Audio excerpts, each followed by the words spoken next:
আজকে কলেজের প্রথম দিন, মানে হাই স্কুল জীবন শেষ করে কলেজ জীবন শুরু করতে যাচ্ছি। যেহেতু নতুন কলেজে যাব, সেহেতু সন্তান মনের মধ্যে অন্যরকম এক অনুভূতি কাজ করছে। সকাল সকাল আম্মু রান্না করেছে, আর আমি সবার আগে খেতে বেরিয়ে গেলাম। সাথে আমার হাই স্কুল লাইফের সেই পুরনো সাইকেলটা। আব্বু বলেছিল বাইকের কথা, কিন্তু আমার আবার এইসব দিকে তেমন আকর্ষণ নেই। আমি আব্বুকে বলেছিলাম, আব্বু, আমার এখন বাইক লাগবে না, তুমি বরং সেই টাকা দিয়ে অন্য কোনো কাজ করো। আমি সাইকেল নিয়েই খুব ভালোভাবে কলেজ করতে পারবো। আসলে সাইকেলের সাথে আমার প্রেম হয়ে গেছে। এতদিনের পুরনো বন্ধু ছাড়তে ইচ্ছে করে না, তাই সাইকেল নিয়েই কলেজ করব ঠিক করি। কলেজের উদ্দেশ্যে বেরিয়ে গেলাম। বাসা থেকে কলেজে যেতে প্রায় 20 মিনিট সময় লাগে। একাই যাচ্ছিলাম, সাথে কেউ নেই। কলেজ গেট দিয়ে যখন ঢুকবো, ঠিক তখনই পেছন থেকে একটা গাড়ির হর্নের শব্দ। আমি যথেষ্ট সাইড দিয়েছি, কিন্তু এরপরেও হর্নের শব্দ যা খুব বিরক্তিকর লাগছিল। আমি সাইড না দিয়ে আবার রাস্তার মাঝখানে চলে গেলাম। তারপর যা হলো, গাড়িটা গিয়ে একটা গাছের সাথে ধাক্কা খেলো। গাড়ি থেকে একটা মেয়ে নামলো। মেয়েটা নেমে আমাকে উদ্দেশ্য করে বলল, আরে ওই ছোট লোকের বাচ্চা, তোর জন্য আমার এত দামি গাড়ির কি অবস্থা হলো তুই দেখেছিস? আমি মেয়েটির কথা শুনে থামলাম। বিনা অপরাধে মেয়েটা আমাকে এইভাবে গালিগালাজ করতে পারে না। আমি নেমে মেয়েটির কাছে চলে গেলাম। তারপর, আচ্ছা, আপনি কি আমাকে উদ্দেশ্য করে কিছু বলেছেন? তোকে উদ্দেশ্য করে বলি নাই চান্দু, ওই চাঁদ দেখছিস সেটাকে বলেছি। দিনের বেলায় চাঁদ আসবে কোথা থেকে? তো এখানে তুই ছাড়া আর কে আছিস শুনি? আমি তোকেই বলেছি। আচ্ছা, আমি কি করেছি শুনি একটু। কি করিস নাই সেটা বল। ফকিরের বাচ্চা, দেখ তোর জন্য আমার নতুন গাড়ির কি অবস্থা হলো। দেখুন, আপনি আমাকে গালি দিচ্ছেন সেটা ঠিক আছে, কিন্তু আপনি আমার আব্বু আম্মুকে তুলে গালি দিচ্ছেন কেন? ইচ্ছা হয়েছে তাই দিচ্ছি। তুই কি করবি শুনি? আমি আপনার কি করব? আর শুনুন, আমি তো আপনার কোনো ক্ষতি করি নাই। আপনি ভালোভাবে ড্রাইভ করতে পারেন না, তাই এমন হয়েছে। হয় চুপ, তুই কি আমার ড্রাইভ করা শিখাবি নাকি শুনি? আমি বেশ ভালোভাবেই গাড়ি চালাতে পারি, কিন্তু তোর জন্য এত কিছু।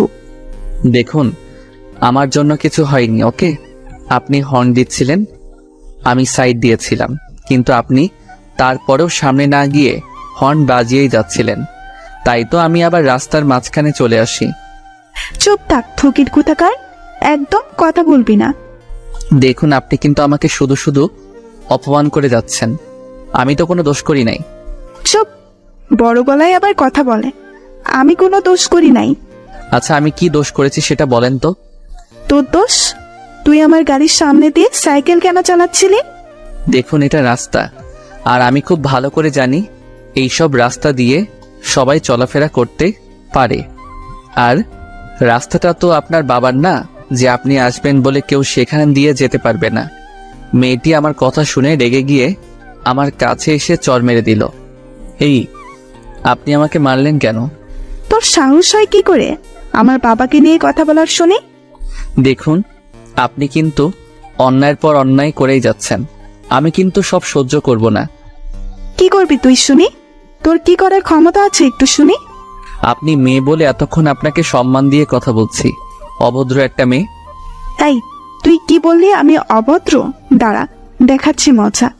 এই বলে মেয়েটা আবার আমাকে চড় দিতে যাবে, ঠিক তখনই আমি মেয়েটার হাত ধরে ফেলি। ওই ফকির, তুই আমাকে টাচ করলি কোন সাহসে? ছাড় বলছি, ছাড় আমায়। ছাড়বো না তোকে। কি করবি শুনি? এতক্ষণ তো সহ্য করলাম, কি ভেবেছিলি কিছু বলছি না বলে আমি সবসময় চুপ করে থাকবো নাকি? তোর মতো মেয়েদের মাথায় উঠতে দিতে নেই, ফাজিল মেয়ে কোথাকার। দেখ, আমাকে একদম অপমান করবি না, এর ফল কিন্তু একদম ভালো হবে না। খারাপের কি আছে শুনি? আমিও দেখতে চাই এর ফল কি হয়। এই বলে আমি মেয়েটার হাত ছেড়ে দিলাম। অন্যদিকে মেয়েটা তো রেগে একদম আগুন। আমি চলে গেলাম মেয়েটার সামনে থেকে। ফাজিল, অভদ্র মেয়ে কোথাকার। কলেজে গিয়ে আমি আমার ক্লাস খুঁজে ক্লাসে চলে গেলাম। কিছুক্ষণ পর দেখি মেয়েটাও আমাদের ক্লাসের। দূর, মেজাজ আবার খারাপ হয়ে গেল। মেয়েটা আমাকে দেখে মনে হয় আবার রেগে গেছে। মেয়েটা দাঁত কটর মোটর করতে করতে সিটে বসে পড়ল। আমি আর মেয়েটার দিকে লক্ষ্য না করে কিছু নতুন ফ্রেন্ড বানিয়ে নিলাম। কিছুক্ষণ পর স্যার আসলো ক্লাসে। সবাই দাঁড়িয়ে স্যারকে সালাম দিলাম। তারপর স্যার আমাদের সবাইকে বসতে বলল, বসে পড়লাম। তা আজকে তো তোমাদের কলেজ লাইফের প্রথম দিন, কেমন লাগছে সবার? জি স্যার, অনেক ভালো লাগছে। আজকে তো তোমাদের ক্লাস নেব না, সবার সাথে পরিচিত হব। এক এক করে সবাই পরিচয় দাও। আগে আমরা মানে ছেলেরা সবাই পরিচয় দিলাম, তারপর মেয়েদের পালা। এক সময় সেই মেয়েটি নিজের পরিচয় দিল। মেয়েটির নাম তিশা। বাহ, বেশ সুন্দর নাম, কিন্তু নামের সাথে মেয়েটির কামের কোনো মিল নেই। একটা বদমেজাজি মেয়ে। মেয়েদের এত মেজাজ থাকা ভালো না। আর মেয়েটা তখন আমাকে চর মেরেছিল, সেই জায়গাটা এখনো ব্যথায় টনটন করছে। এত শক্তি বাবা! ক্লাস শেষ করে বাসায় ফিরছিলাম, নতুন বন্ধুদের সাথে খুব ভালো লাগছিল। একদিনই সবাই কেমন আপন করে নিয়েছে। আমি আমাদের বাসায় চলে গেলাম। বাসায় যাওয়ার পর কলিং বেল চাপতেই আম্মু দরজা খুলে দিল। আমি সরাসরি আমার রুমে চলে গেলাম। আসলে আমি আম্মুর কাছ থেকে লুকাতে চাইছিলাম যে আমার গালে কারো হাতের ছাপ আছে, সেটা আম্মু না দেখুক। কিছুক্ষণ পর আম্মু আমার রুমে আসলো, তারপর বলল, তোর গালে তো কোন কিসের দাগ দেখলাম বলতো? না আম্মু, তুমি কিসের দাগ দেখবে? মিথ্যা বলবি না, আমি দেখেছি। আর এখনো তোর গালের দাগগুলো খুব ভালোভাবে বোঝা যাচ্ছে। কিসের দাগ বল আমায়। না মানে আম্মু, আমি সাইকেল চালাচ্ছিলাম, তখন একটা মেয়ের সাথে ধাক্কা খেয়েছিলাম, তাই মেয়েটা আমাকে চর মেরেছিল। কিছুটা সত্যি কিছুটা মিথ্যা। পুরোটা সত্যি বলে দিলে এটা ওটা জিজ্ঞেস করে, কান ঝালাপালা করে দিবে। সেটা তো একটা দুর্ঘটনা মাত্র, তার জন্য কেউ এইভাবে মারে? আম্মু বাদ দাও তো, যা হবার হয়ে গেছে। আমার খুব ক্ষুধা পেয়েছে, আমাকে তাড়াতাড়ি খেতে দাও, আমাকে আবার খেলতে যেতে হবে। আচ্ছা, আমি খাবার বেড়ে দিচ্ছি, তুই তাড়াতাড়ি খেতে চলে আয়। তারপর খেতে গেলাম। খাওয়া দাওয়া শেষ করে আমি খেলতে মাঠে চলে গেলাম। ক্রিকেট খেলছিলাম। মাঠের অপর প্রান্ত দিয়ে একটা মেয়ে হেঁটে যাচ্ছিল, বল করলো, আর আমি ব্যাট সজোরে চালিয়ে দিলাম। ব্যাস, যা হবার তাই হলো। বল সোজা গিয়ে মেয়ের গায়ে লাগলো। মেয়ে তো রেগে একেবারে আগুন হয়ে গেছে। মেয়েটা বল হাতে নিয়ে দাঁড়িয়ে আছে। কেউ মেয়েটার কাছে যেতেই সাহস পাচ্ছে না। সবাই আমাকে জোর করে ধরে পাঠিয়ে দিল। যেহেতু বল আমি মেরেছি, আমি মেয়েটার কাছে যেতেই আরো অবাক। আরে, এই তো সকালে সেই মেয়েটা। আমি গেছি, এইবার আমি শেষ। তবু বুক ভরা সাহস নিয়ে আমি মেয়েটার কাছে গিয়ে বললাম, এই যে তিশা আপু, বলটা যদি দিতেন তাহলে খুব ভালো হতো। ওই, তুই আমাকে আপু বললি কেন? আমি কি তোর আপুর মতো নাকি? সরি, ভুল হয়ে গেছে খালাম্মা, এইবার দয়া করে বল দিন, আমাদের দেরি হয়ে যাচ্ছে। ইস রে, আগেরটাই ভালো ছিল। আর শোন, তুই বল পাবি না, যা ভাগ। প্লিজ বল দিন। বললাম না তুই বল পাবি না। তুইও ঘ্যানর ঘ্যানর করিস কেন? এমন ভাবে বলবেন না, প্লিজ বল দিন। আচ্ছা দিব, তবে তোকে কানে ধরতে হবে। বল, তুই রাজি? আমি আর কোনো উপায় না পেয়ে কানে ধরলাম। তারপর তিশা বলল, এইবারের মতো অল্পতেই ছেড়ে দিলাম, যদি আবার আমার সাথে পাঙ্গা নিতে আসিস তাহলে তোর খবর আছে। এই বলে তিশা আমার দিকে বল ছুঁড়ে মেরে চলে গেল। আমি মনে মনে বললাম, সবার সামনে আমাকে অপমান করার শোধ আমি তুলে নিব। বল নিয়ে চলে গেলাম, আবার খেলা শুরু। খেলা শেষ করে বাসায় ফিরছিলাম, তখন হঠাৎ করে বৃষ্টি নামলো। কি করব? হ্যাঁ, একটা যাত্রী ছাউনি আছে, আপাতত সেইখানে আশ্রয় নেওয়া শেষ হবে। আমি যাত্রী ছাউনির নিচে আশ্রয় নিলাম। বৃষ্টি শেষ, আমি বাসায় ফিরছিলাম, তখন দেখি তিশা আসছে। মাথায় দুষ্টমি বুদ্ধি ভর করলো। তিশা আমাকে দেখে আমার কাছে দিয়ে আসছিল। আমি আমার পাটা একটু বাড়িয়ে দিলাম, তারপর ধপাস, হায় হায়, তিশা পড়ে গেছে। আরে ওই ফাজিল ছোট লোক, তুই এটা কি করলি? কি করেছি আমি? তুই আমাকে ল্যাং মারলি কেন? আমি কোথায় ল্যাং মারলাম? তুমি নিজেই তো আমার পায়ের সাথে। চুপ, একদম চুপ, ফাজিল পোলা। আমি গেলাম, তুমি এভাবে বসে থাকো কেমন? প্লিজ আমাকে একটু উঠিয়ে দেন। সেটা আমি পারবো না, মেয়ে মানুষের গায়ে আমি হাত দিতে পারবো না। প্লিজ একটু ধরে তুলে দে। আমি পারবো না, আমি গেলাম। এই বলে আমি সেখান থেকে চলে আসলাম। পরদিন কলেজে স্যার ক্লাস করাচ্ছে, হঠাৎ তিশা চিৎকার দিয়ে উঠে বলল, স্যার, এটা কি ক্লাসরুম নাকি প্রেম করার জায়গা? কেন, তুমি এমন কথা কেন বললি? স্যার দেখুন, কে যেন আমাকে প্রেমপত্র ছুঁড়ে মেরেছে। কই দেখি দেখি। এই নিন স্যার, দেখুন। এমন কাজ কে করতে পারে? তিশা প্রথমে সবার দিকে তাকালো, তারপর আমাকে দেখিয়ে বলল, স্যার ওই ছেলেটাই মেরেছে। স্যার তখন আমাকে দাঁড় করালেন আর বললেন, এই, তুমি এই কাজ করেছো?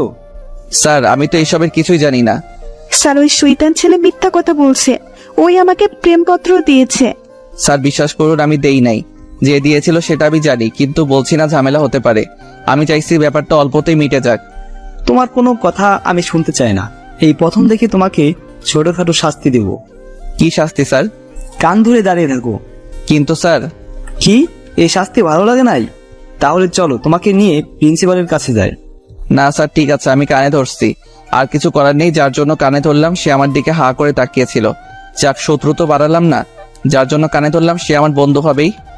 আমি কানে ধরেছি আর তিশা মিটি মিটি হাসছে, সেটা দেখে আমার গা জ্বলে যাচ্ছে। না পারছি কিছু বলতে, না পারছি কিছু সহ্য করতে, শুধু জ্বলছি। ক্লাস শেষে আমি বাইরে বের হয়ে ক্যাম্পাসে চলে গেলাম। একা বসেছিলাম, ক্লাসের সবার সামনে কানে ধরেছি, সবাই আমার দিকে চেয়ে হাসছে, সেটা আমার খুব খারাপ লাগছে। একা বসেছিলাম, তখন কোথা থেকে যেন তিশা এসে আমার গালে চড় বসিয়ে দিল। আমি তো হতবাক, সাথে ক্যাম্পাসের সবাইও। আমি গালে হাত দিয়ে বললাম, এই তুমি আমাকে মারলে কেন? বেশ করেছি, মেরেছি। তোর মতো ছোট লোক কি করে ভাবলো তুই আমাকে প্রেমপত্র দিবি আর আমি রাজি হয়ে যাব? আমি তোমাকে প্রেমপত্র দিতে যাব কোন দুঃখে শুনি? এখন আবার ন্যাকা সাজা হচ্ছে? তুই যে একটা বদ ছেলে সেটা আমার বোঝা হয়ে গেছে। দেখ, তোকে শেষবারের মতো বলে দিচ্ছি, তুই ওই সব ধান্দা মাথা থেকে বের করে দে। তোর মতো ফকিরকে আমি ভালোবাসি না, আর কোনোদিন ভালোবাসবো না। তোর মতো ছেলেদের করুণা করা যায়, কিন্তু ভালোবাসা যায় না। আমি তো তোমাকে ভালোবাসি না, তাহলে এত কথা আসছে কোথা থেকে শুনি? ভালোবাসিস না? না, তাহলে প্রেমপত্র দিলি কেন? আমি তোমাকে কোনো প্রেমপত্র দেই নাই। এখন আবার মিথ্যা বলা হচ্ছে, তাই না? তখন পেছন থেকে একটা ছেলে বলে, ও কোনো মিথ্যা কথা বলে নাই, ও সত্যি কোনো প্রেমপত্র দেয় নাই। আসলে আমি ওটা তানহার দিকে ছুঁড়ে মারছিলাম, কিন্তু বলে সেটা আপনার কাছে চলে যায়। তাহলে সেটা এতক্ষণ না বলে এখন বলছেন কেন? আমি বলার জন্য আপনাদের খুঁজতেছিলাম। এখন বিশ্বাস হলো তো আমি তোমাকে কোনো প্রেমপত্র দেই নাই? আর কিছু না বলে তিশা সেখান থেকে চলে গেল, আর ছেলেটি আমার কাছে এসে বলল, আমি সরি, আমার জন্য তোমাকে এত কিছু সহ্য করতে হলো। না, এর জন্য সরি বলার কি আছে? আচ্ছা, আমরা কি ফ্রেন্ড হতে পারি? শুধু ফ্রেন্ড না, বেস্ট ফ্রেন্ড। হ্যাঁ, হতেই পারি। তোমার নাম কি? আমার নাম ফারাবি, তোমার নাম তো সোহেল। হ্যাঁ, আচ্ছা, ফ্রেন্ডশিপে তুই করা বলাটা বেশি ভালো, তাই না? হ্যাঁ, সেটাই। এইভাবেই কলেজে একজন বেস্ট ফ্রেন্ড পেয়ে গেলাম। এরপর থেকে অনেক বন্ধু হতে লাগলো। ফারাবি আর আমি এখন একদম কাছের, বলতে গেলে দুই ভাইয়ের মতো। একদিন দেখি ফারাবি মন খারাপ করে বসে আছে। কিরে মামা, মন খারাপ কেন? আর বলিস না, আমি তানহাকে এত ভালোবাসি, কিন্তু আমি সেটা এখনো তানহাকে বলতেই পারলাম না। তুই তো একটা গাধা, তাই বলতে পারিস নাই। আচ্ছা, কাল কলেজে চল, আমি সব ম্যানেজ করে দিব। কিভাবে কি করবি দোস্ত? সেটা কালকে দেখতে পারবি। পরদিন কলেজে ফারাবি আর আমি অনেক আগেই কলেজে চলে এসেছি। দেখি তানহা আর ওর বান্ধবীগুলো আসছে। আমি তানহার সামনে গিয়ে বললাম, তানহা, তোমার সাথে আমার কিছু কথা ছিল। জি বলো, কি কথা? দেখো, বেশি ঘুরিয়ে পেঁচিয়ে বলতে পারবো না, আমার বন্ধু ফারাবি তোমাকে ভালোবাসে। আপনার বন্ধু ফারাবি আমাকে ভালোবাসে, সেটা আপনার বন্ধুর ব্যাপার, কিন্তু আমি অন্য এক ফারাবিকে ভালোবাসি, ক্লাস 10 থেকে। কিন্তু আমার বন্ধু তো তোমাকে অনেক ভালোবাসে। প্লিজ ফারাবিকে ফিরিয়ে দিও না। সরি, আমার পক্ষে সম্ভব নয়। আমি মন খারাপ করে ফারাবির কাছে চলে গেলাম। তারপর, দোস্ত, তুই তানহাকে ভুলে যা। কেন? একথা কেন বললি? তানহা নাকি অন্য কোনো এক ফারাবিকে ভালোবাসে। দাঁড়া, তানহার মজা বের করতেছি। গত 1 বছর যাবত আমি ওর পেছনে ঘুরছি। ফারাবি গিয়ে তানহার সামনে দাঁড়িয়ে, এই, তোমার পেছনে ঘুরছি আর তুমি অন্য কোনো ফারাবিকে ভালোবাসো? না মানে, আমি অন্য কাউকে ভালোবাসি। আর এই কথা তোমাকে কে বলেছে শুনি? কেন? আমার বন্ধু বলল তুমি নাকি অন্য কোনো ফারাবিকে নাকি ভালোবাসো। কে? তোমার বন্ধু? এই তো আমার বন্ধু। আরে, আমি কি জানতাম নাকি এনি তোমার বন্ধু? আমি তো ভাবছি এনি যার কথা বলছে আর আমি যাকে ভালোবাসি দুজন আলাদা মানুষ। তার মানে তুমিও আমাকে? হ্যাঁ। তাহলে তুমি যে বলেছো 1 বছর ধরে ভালোবাসো? হ্যাঁ, বাসি তো। আমি তোমাকে গত 1 বছর ধরে ভালোবাসি, অনেক ভালোবাসি তোমাকে। তাহলে এতদিন বললে না কেন? কেন? আমি কেন বলবো? তুমি বললে না কেন? আচ্ছা, তোরা দুজন কথা বল, আমরা না হয় অন্য জায়গায় গিয়ে বসি, কেমন? তারপর আমি আর তানহার বান্ধবীরা অন্য জায়গায় এসে বসে পড়লাম, তাদের সাথে কথা বলতে লাগলাম। তখন কোথা থেকে যেন তিশা এসে বলল, কি ব্যাপার, সেদিন আমাকে লাভ লেটার দিয়ে কাজ হয়নি বলে আজ আবার নতুন কারো খোঁজ করছিস নাকি? দেখো, তুমি যখন তখন এসে এইভাবে আবল তাবল কোনো কথা বলবে না। এরা সবাই আমার ফ্রেন্ড।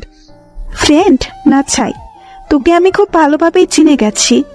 তখন তানহার এক বান্ধবী নাম অধরা সে বলে উঠল, দেখুন, সে যদি আমাদের কারোর সাথে প্রেম করে তাতে আপনার সমস্যা কোথায় শুনি?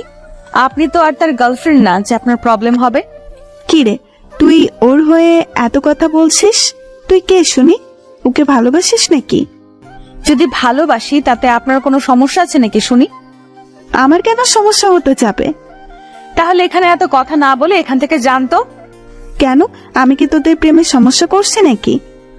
দেখুন, আমরা এখানে প্রেম করছি না, আমরা জাস্ট ফ্রেন্ড। আর আপনি চাইলে আমাদের সাথে যোগ দিতে পারেন। আমার বইয়েই গেছে তোদের মতো মানুষদের সাথে আড্ডা দিব। থাক তোরা। তিশা চলে গেল। এই মেয়ের মতিগতি কিছুই বুঝি না, যখন তখন অপমান করে। আমি এই মেয়ের কি এমন ক্ষতি করেছিলাম যে যখন তখন অপমান করে? ভালো লাগে না। এই, আপনার কি মন খারাপ? না, মন খারাপ কেন থাকবে? আরে ওই মেয়ের কথাই কিছু মনে করবেন না। যে যেমন সে তেমনই ভাববে। সে নিজে হয়তো অন্য কারোর সাথে প্রেম করে, তাই আপনাকে আমাদের সাথে বসে থাকতে দেখে বলছে আপনি প্রেম করছেন। আচ্ছা, ফারাবিকে কিভাবে চিনলেন? ওই যে সেই দিনের কথা মনে আছে, যেদিন ক্লাসে আমি কান ধরে দাঁড়িয়েছিলাম? হ্যাঁ আছে। জানেন, আপনাকে অনেক কিউট লাগছিল সেদিন। এত হাসার কি হলো? না মানে, আপনাকে পিচ্চি একটা ছেলের মতো মনে হচ্ছিল। ওই, আপনি কি রাগ করলেন নাকি? না, রাগ কেন করব? আচ্ছা তাহলে এবার বলুন, ফারাবিকে আপনি কিভাবে চিনলেন? মানে আপনাদের পরিচয় হলো কিভাবে? সেদিন ফারাবি আপনার বান্ধবীকে চিঠি ছুঁড়ে মেরেছিল নিচ থেকে, সেটা তিশার কাছে চলে যায়। আর তারপরের ঘটনা আপনি জানেন। আর ফারাবি যখন তিশাকে চিঠি ছুঁড়ে মেরেছিল সেটা আমি দেখছিলাম, কিন্তু তারপরেও আমি সেটা বলি নাই। তারপরে থেকেই আমাদের ফ্রেন্ডশিপ হয়ে যায়। আপনি সব জেনেও কিছু বলেন নাই? পিচ্ছি। আচ্ছা, আমরা তো সেম ইয়ারেই পড়ি। তুমি করে বলবো আমরা। আপনি বলাটা আমার একদম ভালো লাগছে না। আচ্ছা, আপনার যা ইচ্ছা বলুন। শুধু আমি কেন বলবো, আপনাকেও বলতে হবে। কিন্তু কোনো কিন্তু নয়, এখন থেকে আমি তোমাকে তুমি আর তুমিও আমাকে তুমি করেই বলবে, মনে থাকে যেন। আচ্ছা, থাকবে। ওই, এই দুইজনকে এসে কখন ছেড়ে এসেছি, এখনো তাদের কোনো খোঁজ খবরই নেই। কি করছে চলো গিয়ে দেখি। হ্যাঁ চলো। তারপর আমি, অধরা আর তার বান্ধবীরা চলে গেলাম। দেখি ফারাবি মাত্র একে অপরকে জড়িয়ে ধরতে যাবে, ঠিক তখনই মামা ভাগ সারাইলো। ফারাবি তো তানহাকে ছেড়ে সোজা দৌড়। এদিকে আমি, অধরা, বাকি সবাই হাসতে হাসতে শেষ। তানহাও যোগ দিল আমাদের সাথে। ফারাবি আসলে একটা মহাবিতু। আমাকে এতদিন ধরে ভালোবাসে, কিন্তু বলার সাহস পাইনি। আর দেখুন, আপনার মিথ্যে কথা শুনে কিভাবে দৌড় দিল। আবার সবাই হাসতে লাগলাম। সেদিন আর তেমন কিছু হলো না। পরদিন কলেজে আমি যথারীতি সাইকেল নিয়ে কলেজে যাচ্ছি। সামনে একটা মেয়ে হেঁটে যাচ্ছে। কয়েকবার বেল দিলাম কিন্তু আমাকে সাইড দিচ্ছে না। আমি যে একটু কাটিয়ে যাব সেটাও করতে দিচ্ছে না। বারবার বেল দিচ্ছি। একসময় মেয়েটা পেছন ঘুরে তাকালো, আরে এটা তো তিশা, কি ব্যাপার, এতবার বেল দিচ্ছি, সাইড দিচ্ছ না কেন? আমার ইচ্ছা হচ্ছে তাই দিচ্ছি না, আর তোর এই খ্যাতমার্কার সাইকেলের বেল আমার কান ঝালাপালা করে দিচ্ছে। বাসায় রেখে আসতে পারিস না এই ভাঙারি ব্যাটারিকে? দেখো, তুমি আমায় যা ইচ্ছা বলো, কিন্তু আমার সাইকেল নিয়ে কিছু বলবা না। তিশা আমার কথা শুনে মনে হয় রেগে গেল।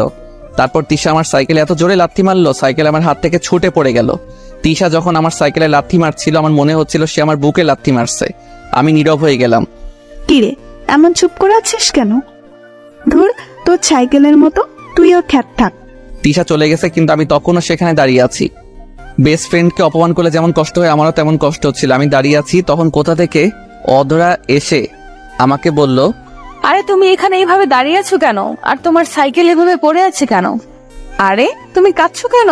কি হয়েছে? আমি তখন অধরাকে সব বললাম। অধরা আমার কথা শুনে খানিক মুচকি হাসি দিয়ে বলল, ওই জন্য কেউ কাঁদে, বোকা ছেলে? অধরা আমার সাইকেলে উঠিয়ে আমাকে বলল, তুমি সাইকেল চালাও, আমিও তোমার সাইকেলে চড়ে যাব। কিন্তু যেটা বলেছি সেটা করো। আমি আর কি করব? আমি সাইকেলে উঠে বসলাম, আর অধরা পেছনে না বসে সামনে বসলো। আমি সাইকেল চালাতে শুরু করলাম। একটা গান আছে না, চলে আমার সাইকেল ওই উইরা উইরা, আমার সেই গান গাইতে ইচ্ছে করছে। আচ্ছা সোহেল, জানো আমার এখন অনেক ভালো লাগছে। কেন, এত ভালো কেন লাগছে? সেটা আমি বলতে পারছি না, কিন্তু অনেক ভালো লাগছে সেটা বুঝতে পারছি সোহেল। আচ্ছা, বুঝতে হবে না, আমাকে সাইকেল চালাতে দাও, এত তিরিং বিরিং করো না। আচ্ছা ঠিক আছে। আমি সাইকেল চালিয়ে কলেজ পর্যন্ত আসলাম। সবাই অবাক আমাদের দেখে, হা করে তাকিয়ে আছে আমাদের দিকে। তিশাও অবাক। তিশা মনে হচ্ছে একটু বেশি অবাক হয়েছে। তিশা হা করে তাকিয়েছিল আমাদের দেখে। এই তুমি এখানে নামালে কেন? সাইকেল জায়গা মতো রেখে আসি। আচ্ছা যাও, তাড়াতাড়ি এসো, আমি চলে গেলাম। তিশা আমার কাছে এসে বলল, কিরে, আজকাল কি সাইকেলে যাত্রী উঠানো শুরু করলি নাকি? নিশ্চুপ, কোনো কথা বলছি না। সকালে তিশা আমার সাথে যা করেছে তার জন্য আমি তিশাকে কোনোদিন মাফ করতে পারবো না। কিরে, কথা বলছিস না কেন?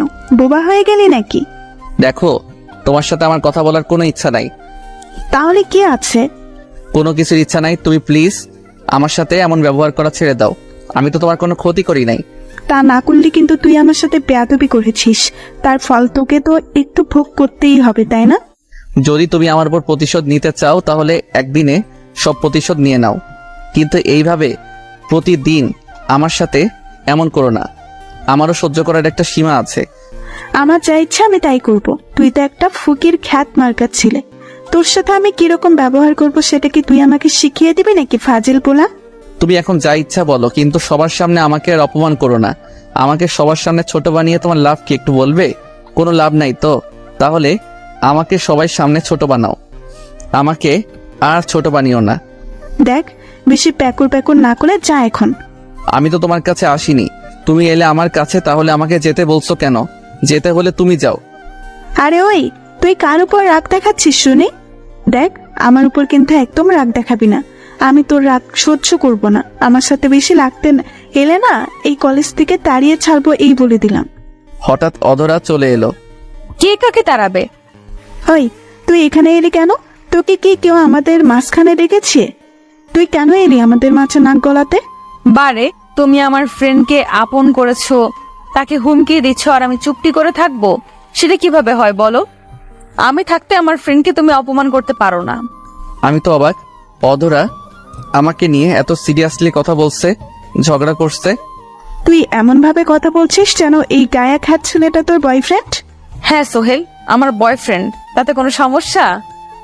আরে বাহ, তা কবে শুরু করলি রিলেশন? এই তো মাত্র শুরু করেছি। রিলেশন শুরু করেছিস, তার প্রমাণ কি? তুই কি প্রমাণ চাস বল, আমি সেই প্রমাণই দিব। তাহলে এক কাজ কর, জড়িয়ে ধরে একটা চুমু খাতো। কেন চুমু খাবো কেন? আরে তা না হলে বুঝবো কিভাবে যে তুই তাকে কি ভালোবাসিস কিনা? আচ্ছা, আমি এক্ষুনি প্রমাণ করে দিচ্ছি। এই বলে অধরা আমার দিকে এগোচ্ছে, অবস্থা বেগতি। এখানে থাকলে যে কোনো কিছু হয়ে যেতে পারে। অধরা আমার কাছে আসার আগে আমি দৌড় দিলাম, একটা নিরাপদ স্থানে এসে হাঁপাতে লাগলাম। জানি না ওই জায়গায় দাঁড়িয়ে থাকলে কি না কি হয়ে যেত। ও অধরার পরিচয় দেয়নি।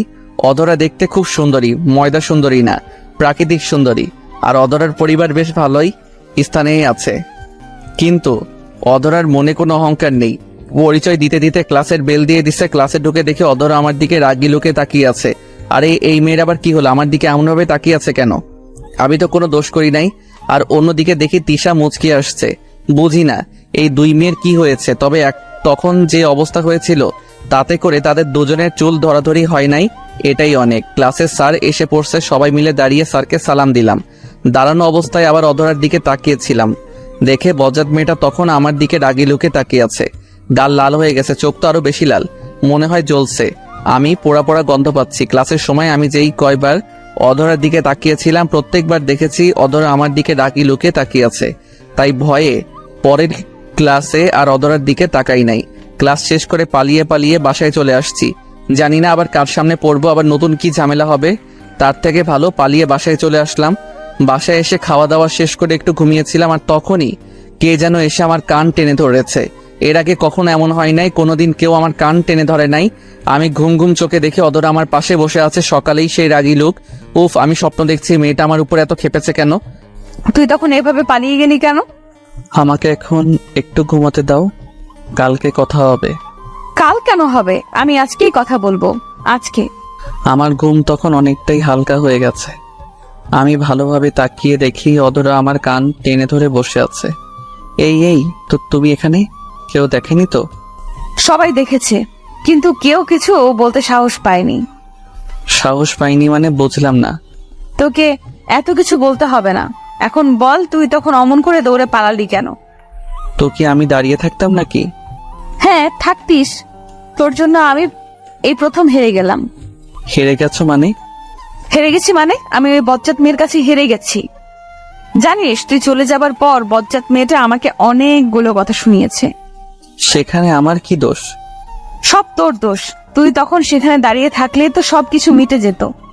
তুমি যে আমাকে কিস করতে আসছিলে তার জন্যই তো পালিয়ে গেছি। একটা কিস খেলে কি এমন ক্ষতি হতো শুনি? বাড়ি আমার লজ্জা লাগে না বুঝি? আইসে রে আমার লজ্জাবতী। আচ্ছা, সব কথা পরে, আগে বলো তো তুমি আমাদের বাসায় কিভাবে আসলে? আবার আব্বু আম্মু তোমাকে কিছু বললো না? আমি ফারাবের কাছ থেকে তোমার বাসার ঠিকানা নিলাম, তারপর তোমার বাসায় আসলাম। আর আব্বু আম্মু তাদের তো মাত্র একটা কথা বলেই পটিয়ে ফেলেছি। কি এমন কথা বলছো? বলতে লজ্জা করছে। লজ্জা করে? কিন্তু কেন?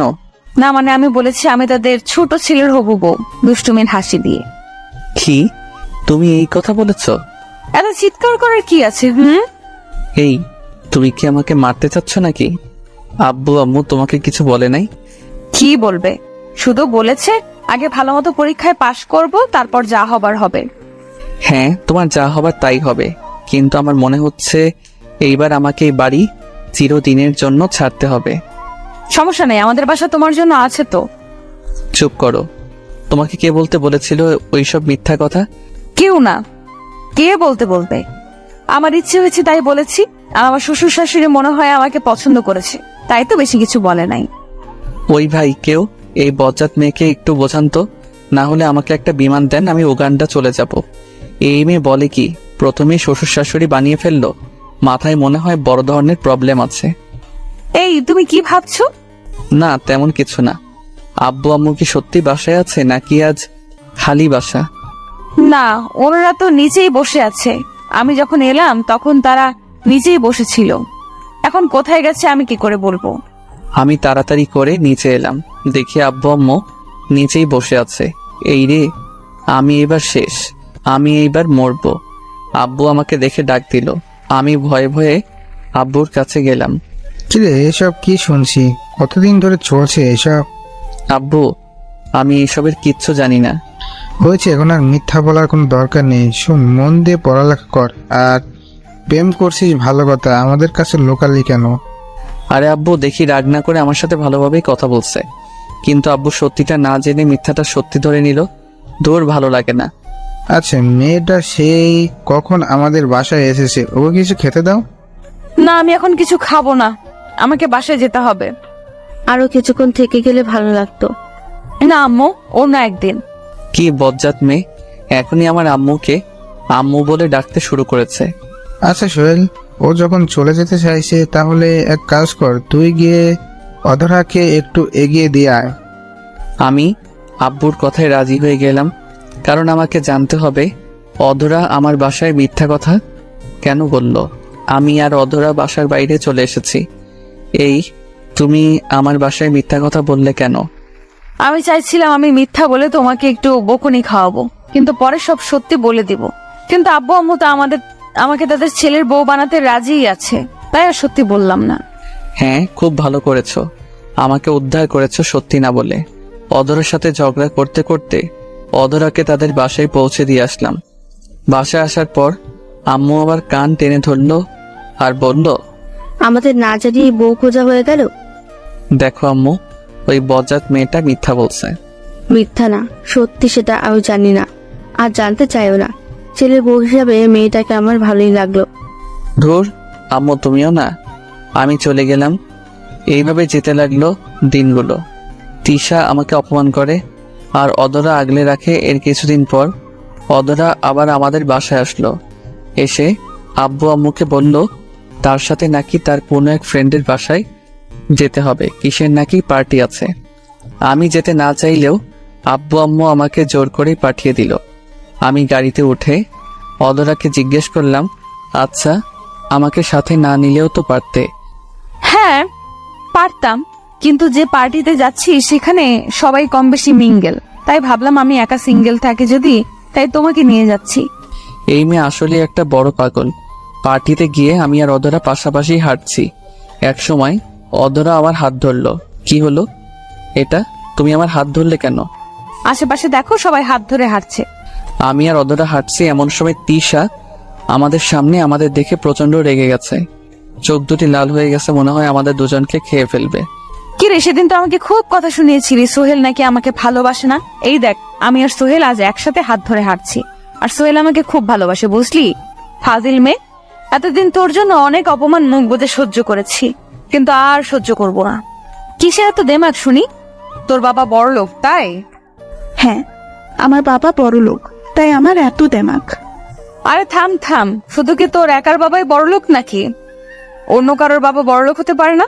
শুন, তুই এতদিন সোহেলকে অকারণে অনেক অপমান করেছিস, কিন্তু এরপর থেকে ভুলেও আর তাকে তুই অপমান তো দূরের কথা, তার ধারে কাছেও আসবি না, এই বলে দিলাম। তুই বলার কি? আমি কাছে যাব নাকি যাব না সেটা আমার ব্যাপার। না, তোর ব্যাপার না, সে এখন আমার বয়ফ্রেন্ড, সো তার ব্যাপার আমি ভালো বুঝবো। তুই দয়া করে তার থেকে একটু দূরে দূরেই থাকিস। আমি অবাক হয়ে নীলার কথা শুনছিলাম। এই মেয়ে এসব বলছে কি? আমি তার বয়ফ্রেন্ড হলাম কবে? যাক, বলছে ভালোই করছে। আমি যা না পারতাম সেটা নীলা করে দিচ্ছে। আমার অপমানের বদলা নীলা নিচ্ছে, আমি তো এনজয় করছি। আরে আমি কি তোর মতো বোকা নাকি? আমি তোর মতো খ্যাতমার্কা ছেলের সাথে যাব, আর কোনোদিন তুই আমাকে তার ধারের কাছেও দেখবি না। সেটা হলেই ভালো হয়। তিশা হনহন করে চলে গেল। আচ্ছা, তুমি তিশাকে এত কিছু বললে কেন? আমার ইচ্ছে হলো তাই বললাম। এতদিন চুপচাপ ছিলাম, কিছু বলি নাই। আর বলি নাই বলে মেয়েটা এত বেড়ে গেছে, আর তুমি ওই মেয়ের হয়ে কথা বলছো কেন? কই, আমি কখন বললাম? না বলাই ভালো, চলো পার্টি এনজয় করি। পার্টি আমার এনজয় করা শেষ। মানে হলো তিশার অপমান আহা কত ভালো যে লাগছে বলে বোঝানো যাবে না। নীলাকে বললাম আমি বাসায় যাব। কেন এত আগে বাসায় কেন যাবে? আমার ভালো লাগছে না। এই কি বলো, কি হয়েছে তোমার? তেমন কিছু না, মাথা ব্যথা করছে। নীলা আর কিছু বলল না, গাড়িতে গিয়ে বসলো। সাথে আমিও। আমাকে বাসায় নামিয়ে দিয়ে নীলা চলে গেল। এরপর দিনগুলো খুব ভালো কাটতে লাগলো। আর সেদিনের পর থেকে তিশা আর আমাকে কোনো অপমান করে নাই, আমার সামনেও আসে নাই। আমি আর নীলা খুব ভালো বন্ধু। হ্যাঁ, আমাদের ব্যাচের প্রায় সবাই প্রেম করে, শুধু আমি আর নীলা ছাড়া।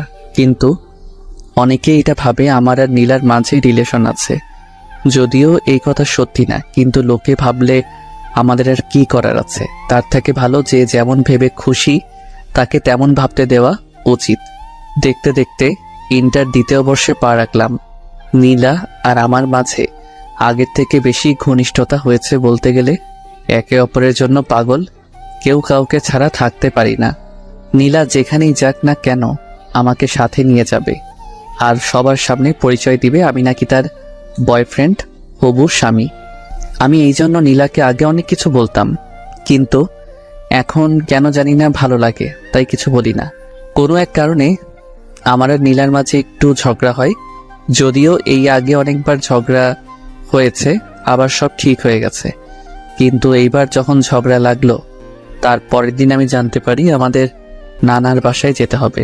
2 দিন পর নাকি আমার মামাতো ভাইয়ের বিয়ে।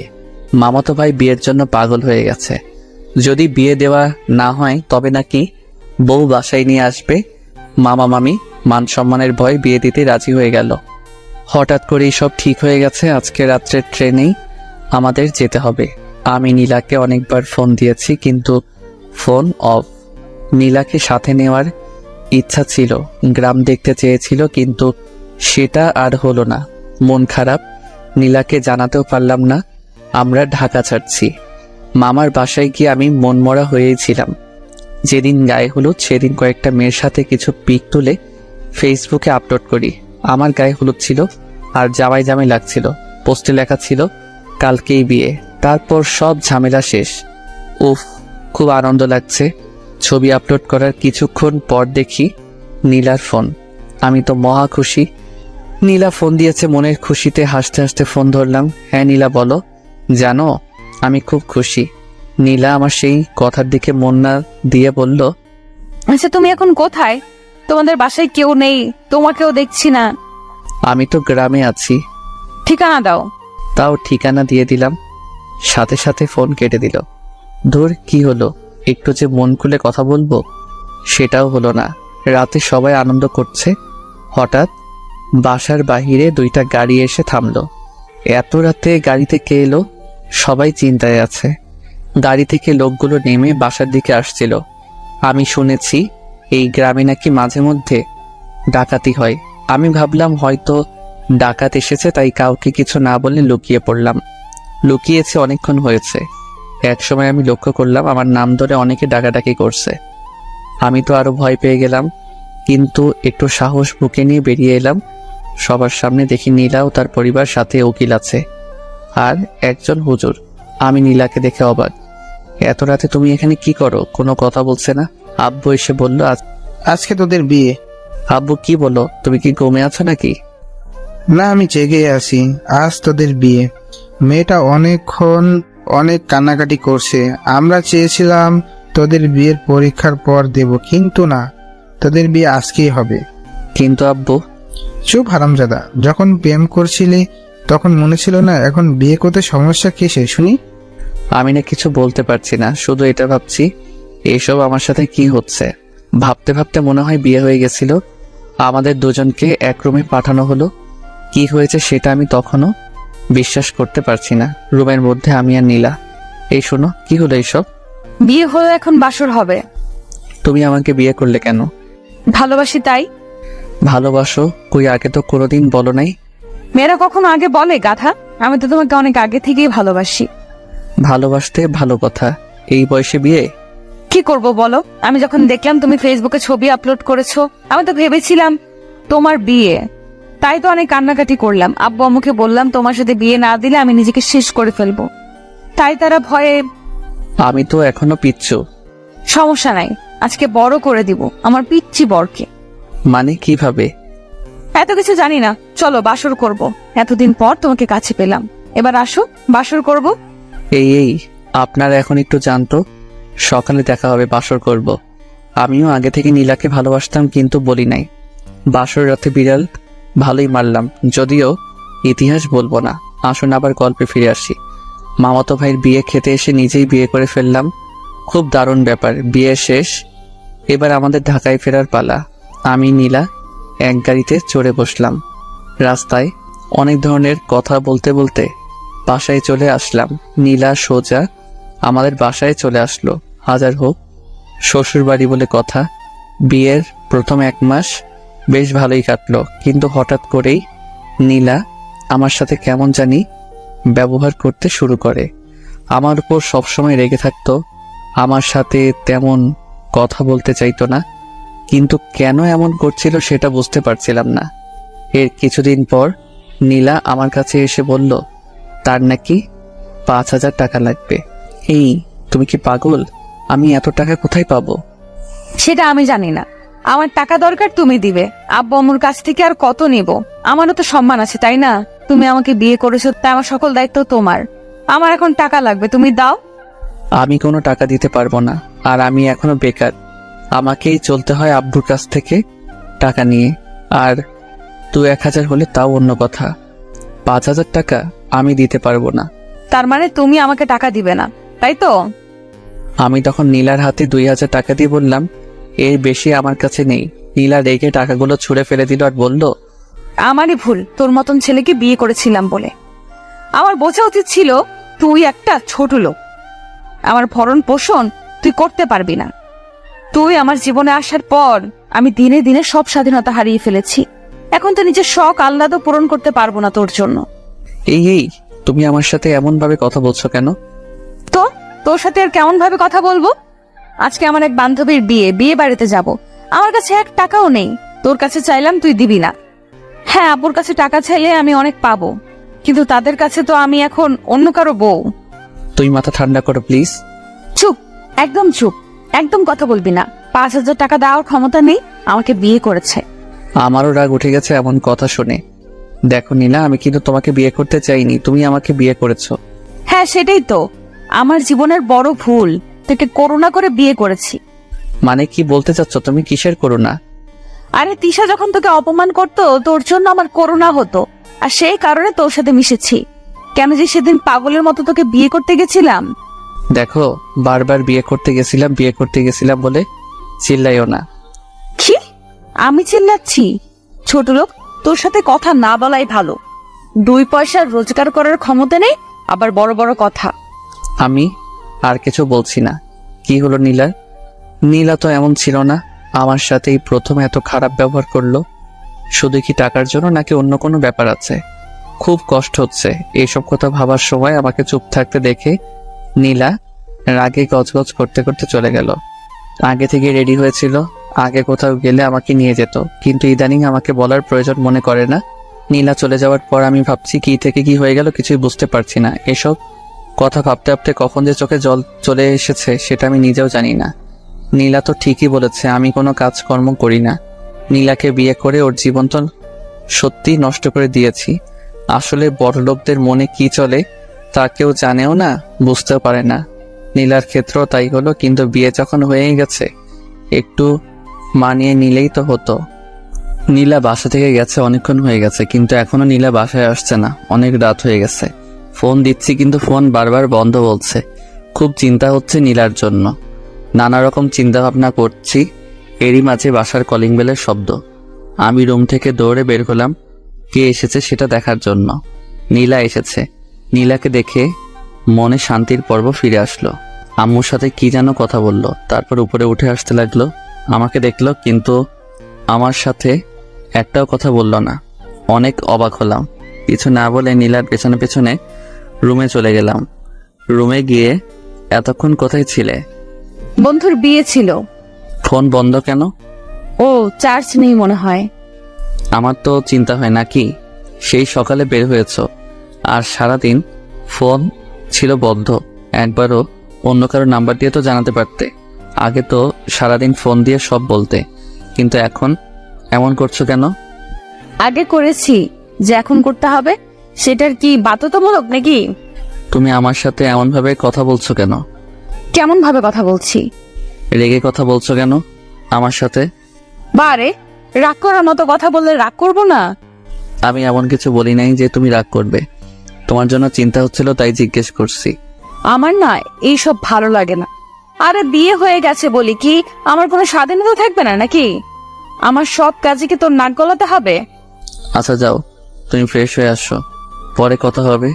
নীলার সাথে ঝগড়া করার কোনো ইচ্ছা আমার নেই, তাই নীলাকে ফ্রেশ হতে পাঠিয়ে দিলাম। ফ্রেশ হয়ে বের হলো নীলা। চলো খেতে চলো। আমি বিয়ে বাড়ি থেকে খেয়ে এসেছি। একবারও জিজ্ঞেস করলো না আমি খেয়েছি কিনা।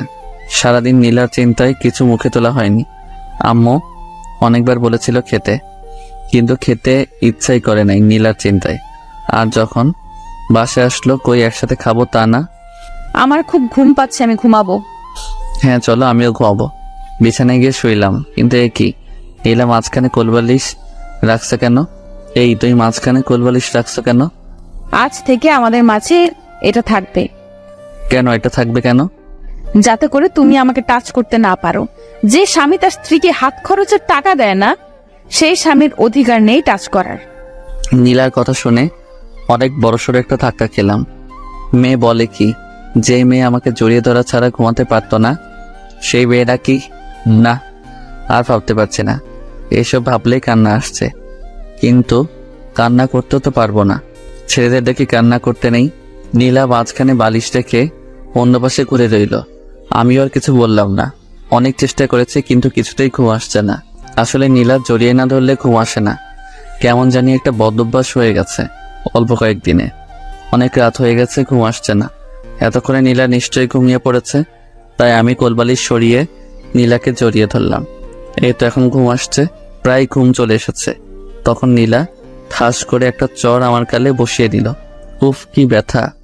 ওই তোরে বলেছিলাম তুই আমাকে টাচ করবি না, কিন্তু তোর সাহস হলোটা কি করে আমাকে টাচ করার? কি করব, আমার তো ঘুম আসে না তোমাকে জড়িয়ে না ধরলে। ঘুম না আসলে না আসুক, তবু তুই আমাকে জড়িয়ে ধরবি না। প্লিজ আমার সাথে এমন করো না, আমার রাতের ঘুম কেড়ে নিও না। ওই তুই তোর কথা বন্ধ কর আর চুপচাপ ঘুমিয়ে পড়। আর খবরদার, আবার যদি বালিশ সরিয়ে আমাকে জড়িয়ে ধরেছিস তবে কিন্তু খারাপ কিছু হবে, বলে দিলাম। কি আর করবো, সেই সকাল থেকে আমাকে অপমান করে যাচ্ছে, এখন আর সহ্য করা যাচ্ছে না। তাই আমিও অন্য পাশে ঘুরে ঘুমানোর মিথ্যা চেষ্টা করছি, আর নিজের অজান্তে অনেক কান্না করেছিলাম। নির্ঘুম সারা রাত কাটালাম। নীলা আগে প্রতিদিন সকালে উঠে আমাকে ডেকে দিত, কিন্তু আজকে দিল না।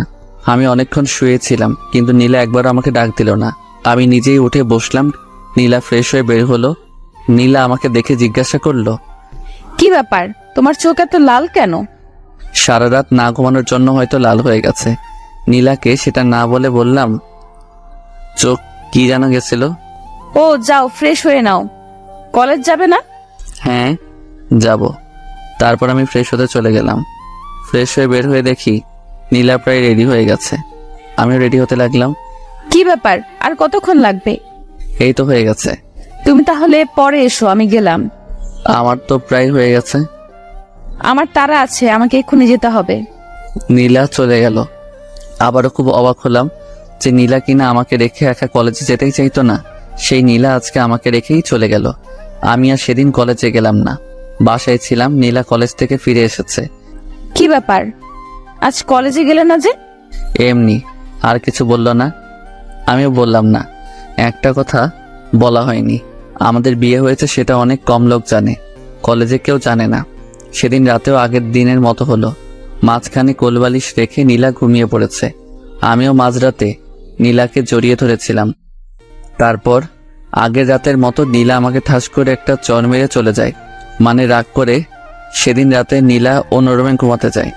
আমি অনেক আটকাতে চেয়েছি, কিন্তু নীলা আমার কোনো কথা না শুনে চলে যায় অন্য রুমে। এইভাবে আমাদের দূরত্ব বাড়তে থাকে। আগে নীলা আমাকে একা অপমান করলে ইদানিং আমার আব্বু আম্মুকে অপমান করে। একদিন আম্মু নীলাকে রান্নার কাজে সাহায্য করতে বলেছিল, আর নীলা তার বিপরীতে জবাব দিয়েছিল সে কাজের লোক নাকি যে সে রান্না করবে। এক কথায় দুই কথায় তাদের মাঝে ঝগড়া লেগে যায়। নীলা যা না তাই বলে আমার আম্মুকে অপমান করছে। আমি সেটা নীরবে সহ্য করব না। আমি গিয়ে আমার সমস্ত শক্তি দিয়ে নীলার গালে চর মারি। নীলা চর খেয়ে বলে, ছোট লোকের বাচ্চা, তো সাহস হয় কি করে আমার গালে হাত তোলার? আমার আব্বু আম্মু আমাকে কোনোদিন মারলো না, আর তুই একটা ছোট লোক হয়ে আমাকে মারলি? তোকে এই অধিকার কে দিয়েছে? তুই নিজেই সে অধিকার দিয়েছিস, বলে গেছিস নাকি? হ্যাঁ, আজ থেকে ভুলে যাব। আমি থাকবো না আর তোর বাসায়। আমাকে মুক্তি দে, আমাকে স্বাধীনতা দে। যা যা, অনেক হয়েছে। তুই যা চাইলি তাই হবে। হ্যাঁ, আমি আজকে এই বাসা ছেড়ে আমার বাসায় চলে যাব। কেন থাকবো তোর বাসায়? তোর অপমান সহ্য করার জন্য? না, কোনোদিন না। যে ছেলে বিয়ে করে বউয়ের দায়িত্ব নিতে পারে না, আব্বুর ঘাড়ের উপর বসে খায়, সেই ছেলের সাথে সংসার করার থেকে না করা অনেক ভালো। ভালো যখন তখন করিস না।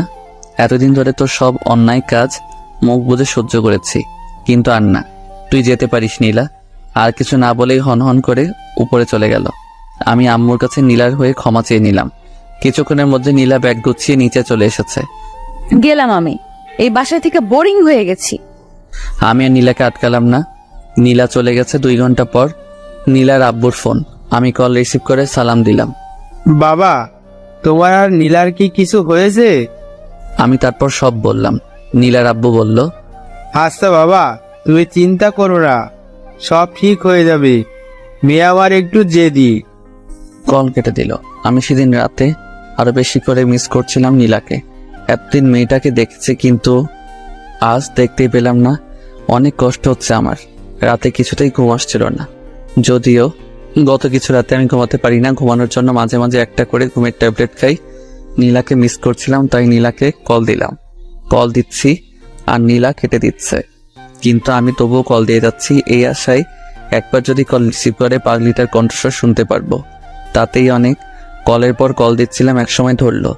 ওই, তোর কি কোনো কাজ কাম নেই? এত রাতে আমাকে এতবার করে ফোন দিচ্ছিস কেন? হ্যাঁ, ও হ্যাঁ, তুই তো সত্যিই কোনো কাজ কাম নেই, সারাদিন টোটো করে ঘুরে বেড়ানো ছাড়া। আমি তোমাকে ভালোবাসি নীলা, প্লিজ আমার কাছে চলে এসো, খুব কষ্ট হচ্ছে আমার। ভালোবাসি সেটা অন্য কাউকে গিয়ে বলবি কেমন? আর আমি তোর কাছে কোনোদিনও যাব না। একবার গিয়ে অনেক বড় ভুল করে ফেলেছি। আগে যদি জানতাম এমন হবে, তোর মতন ছেলের সাথে কোনোদিন মিশতাম না। ছোট লোক কোথাকার। ফোন রাখ, আর কখনো আমার নাম্বারে কল দিবি না। প্লিজ এমন করো না, তুমি না আমার বিয়ে করা বউ। আমি তোকে ডিভোর্স দিয়ে দিব। নীলার মুখে ডিভোর্সের কথা শুনে নিজেকে আর সামলে রাখতে পারলাম না, কেঁদে দিলাম। নীলা আমার কান্না শুনছিল। নীলা বলল, দেখ, যা হবার হয়ে গেছে। আবেগের বশে মানুষ কত কিছু করে। যা হয়ে গেছে তা তুই ভুলে যা। কি করে বলবো তোমায় বলো? কি করে বলবো তোমার সাথে কাটানো দিনগুলো? আমি বলতে পারবো না, আমার পক্ষে সম্ভব না। সেটা তোর ব্যাপার, কিন্তু আমি এইসব ভুলে যেতে চাই। আচ্ছা, আমি বেশি কিছু জানতে চাইবো না, শুধু এইটুকু জানতে চাই তুমি কেন এমন করছো।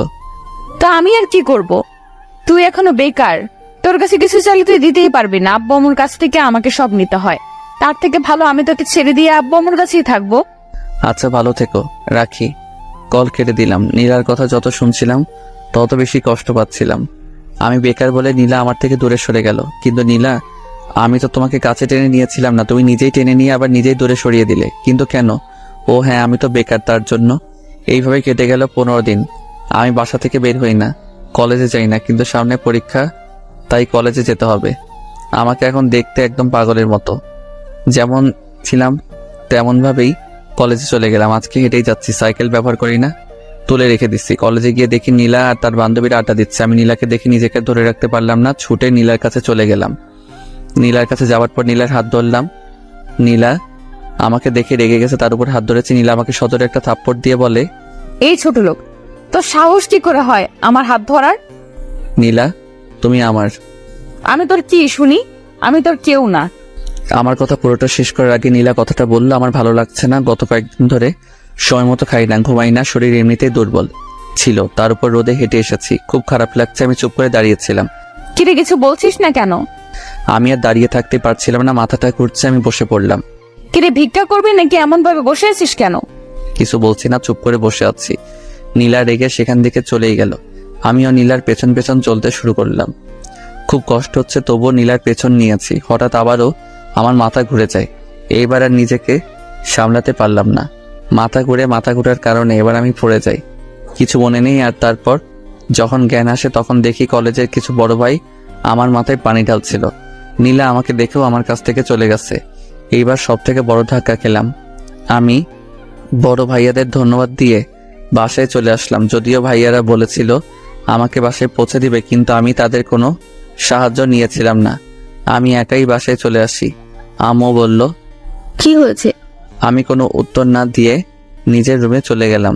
তারপর ফুল সাউন্ডে গান ছেড়ে আমি প্রচণ্ড জোরে কান্না করতে শুরু করলাম। কান্না করছি তো করেই যাচ্ছি।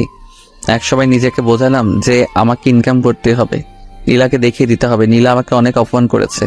আর না, আমি গোসল করলাম, তারপর খেতে এলাম। গেল কয়েকদিন সময় মতো কিছু খাওয়া হয় না। এখন থেকে আগে নিজেকে ঠিক রাখবো, তারপর বাকি চিন্তা। আমি আর নীলার কথা ভেবে একদম কষ্ট পাবো না, অনেক হয়েছে। খেয়ে দিয়ে একটু বের হলাম।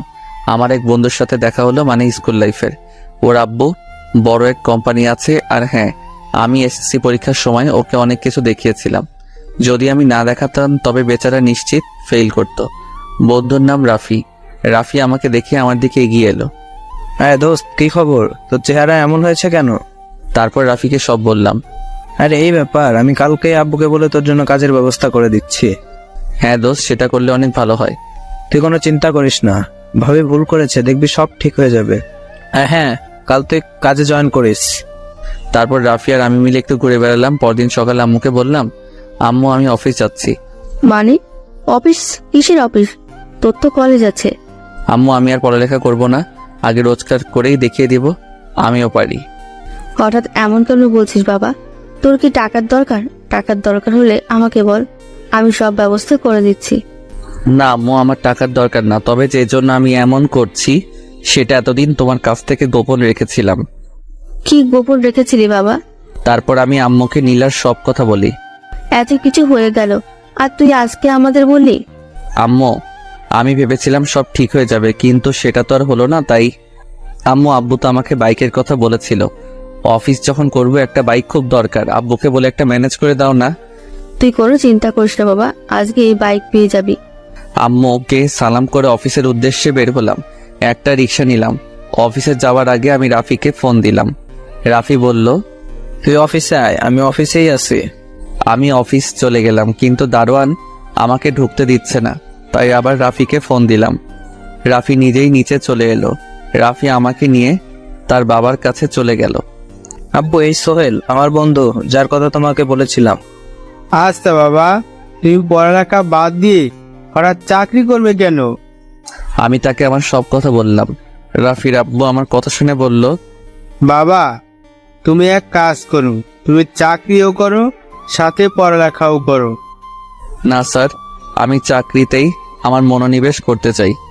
আমার কথা শুনে রাফির আব্বু আর কিছু বলল না, আমাকে কাজ দিয়ে দিল। কাজ খুব সহজ। কে কখন অফিসে আসলো সেটা লেখা, আর কে কি কাজ করছে সেগুলো মনিটর করা। বেতন নাকি 25,000 টাকা। যদিও আমি এই কাজে এত বেতন আশা করি নাই। রাফি আমাকে অফিস রেখে চলে গেল। রাফির আব্বু আমাকে আমার বসের সাথে পরিচয় করিয়ে দিল। বস আমাকে দেখে কেন জানি না জড়িয়ে ধরে কান্না করে দিল। আমি আর রাফির আব্বু এমন কাজে অবাক। কি ব্যাপার কামাল সাহেব, এমন ভাবে কান্না করছেন কেন? আসলে আমার ছেলের কথা খুব মনে পড়ে গেছিল। কেন, আপনার ছেলের কি কিছু হয়েছে? আসলে বাবা, ওনার ছেলে কিছুদিন আগে রোড অ্যাক্সিডেন্টে মারা যায়। ও স্যার, আমি সরি, আপনাকে মনে হয় কষ্ট দিয়ে ফেলেছি। না বাবা, কোনো কষ্ট না। তুমি কি নতুন? হ্যাঁ, আজ থেকে ও তোমার আন্ডারেই কাজ করবে। একটু বুঝিয়ে সুঝিয়ে দিও, একদম বাচ্চা ছেলে তো। আপনি কোনো চিন্তা করবেন না স্যার, আমি এই ছেলেকে এমন ভাবে তৈরি করব, দেখবেন একদিন আপনি এই ছেলেকে নিয়ে গর্ববোধ করবেন আর আমাকে ধন্যবাদ দিবেন। রাফির আব্বু আরো কিছু কথা বলে সেখান থেকে চলে গেল। আচ্ছা বাবা, তোমার বয়স তো একদম কম, তোমার তো পড়ালেখা করার বয়স, তুমি এই বয়সে চাকরি করবে কেন? আমি বসকেও সব বললাম। তুমি চিন্তা করো না, মন দিয়ে কাজ করো, আমি তো আছি। যদি কোথাও না বোঝো তাহলে আমাকে বলো, আমি তোমাকে সব বুঝিয়ে দিব। তারপর বস আমাকে কাজগুলো বুঝিয়ে দিল। আমি আমার কাজে লেগে গেলাম। যদিও প্রথম দিন ছিল, অল্প কিছু ভুল ছাড়া প্রায় সব কাজ ভালোভাবে করতে পেরেছিলাম।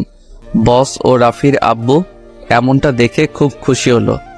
আমি তো বিশ্বাস করতেই পারছি না তুমি এত নিখুঁত ভাবে কাজ করবে। স্যার, এই ছেলে আরো অনেক কিছু করবে। তোমার জন্য শুভ কামনা রইল। আমি তাদের দুজনকে ধন্যবাদ দিলাম। সারাদিন কাজ করলাম।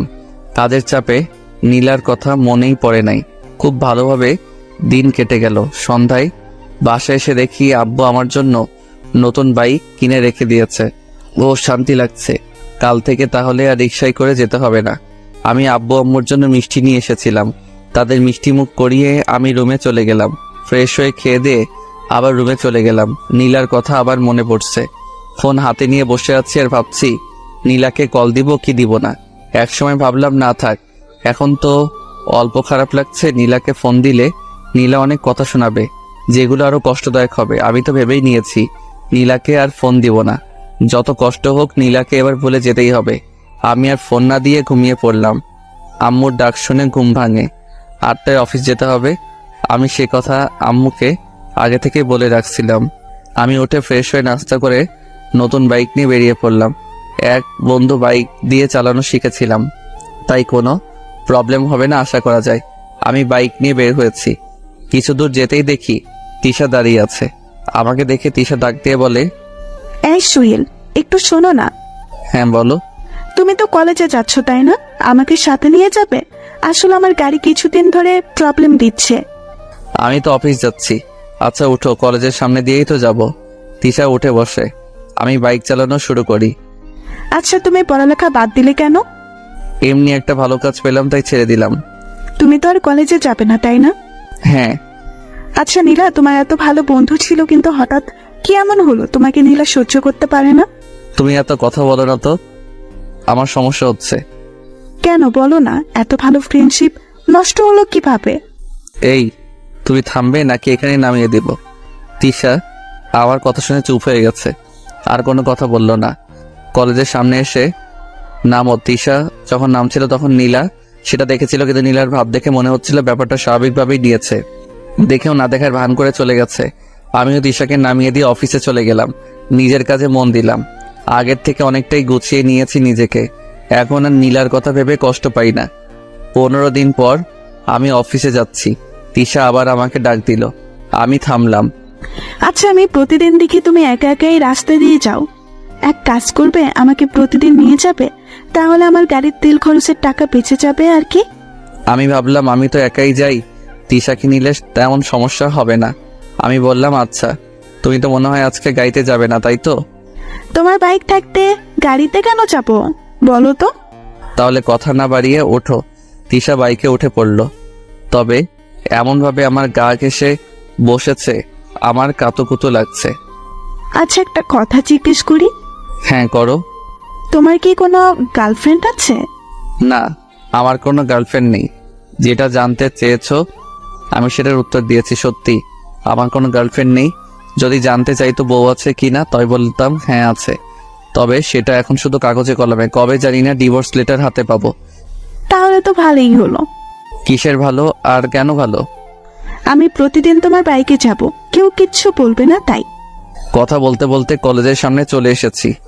সেদিনও নীলা দেখলো কিন্তু কোনো রিয়াক্ট করলো না। এইভাবে আমি এখন প্রতিদিন তিশাকে কলেজে ছেড়ে দেই। নীলা প্রথম কোনো রকম রিয়াক্ট না করলো, ইদানিং দেখি নীলা কেমন ভাবে যেন তাকিয়ে থাকে। মাঝে মাঝে মনে হয় খুব রেগে আছে, কিন্তু আমি সেই দিকে কোনো খেয়াল করি না। আমি এমন ভাবে নীলার দিকে তাকিয়ে থাকি কেউ বুঝতে না পেরে। আজকে আমি প্রথম বেতন পেয়েছি, খুব ভালো লাগছে নিজের ইনকাম করা টাকা হাতে পেয়ে। অফিস থেকে বের হয়ে আমি শপিং মলে গেলাম। সেখান থেকে আব্বু আম্মু আর নীলার জন্য কিছু জামা কাপড় কিনলাম। বাসায় এসে আব্বু আম্মুকে আমার প্রথম রোজগারের টাকা দিয়ে কেনা জিনিসগুলো দিলাম। আব্বু আম্মু এত খুশি হলো বলে বোঝানো যাবে না। পরদিন আমি একটু আগে বাসা থেকে বের হলাম, সাথে নীলার জন্য কেনা শাড়ি নিয়ে কলেজে গেলাম। দেখলাম নীলা তার বান্ধবীদের সাথে বসে আছে। আমি গিয়ে নীলাকে ডাক দিলাম। নীলা উঠে এলো। কি ব্যাপার, ডাক দিলি কেন? এই নাও, এটা তোমার জন্য, আমার রোজগার করার টাকা দিয়ে কিনেছি। শাড়িটা নীলার দিকে এগিয়ে দিয়ে বললাম। নীলা সেটা না নিয়ে আমাকে অনেক কথা শুনিয়ে চলে গেল।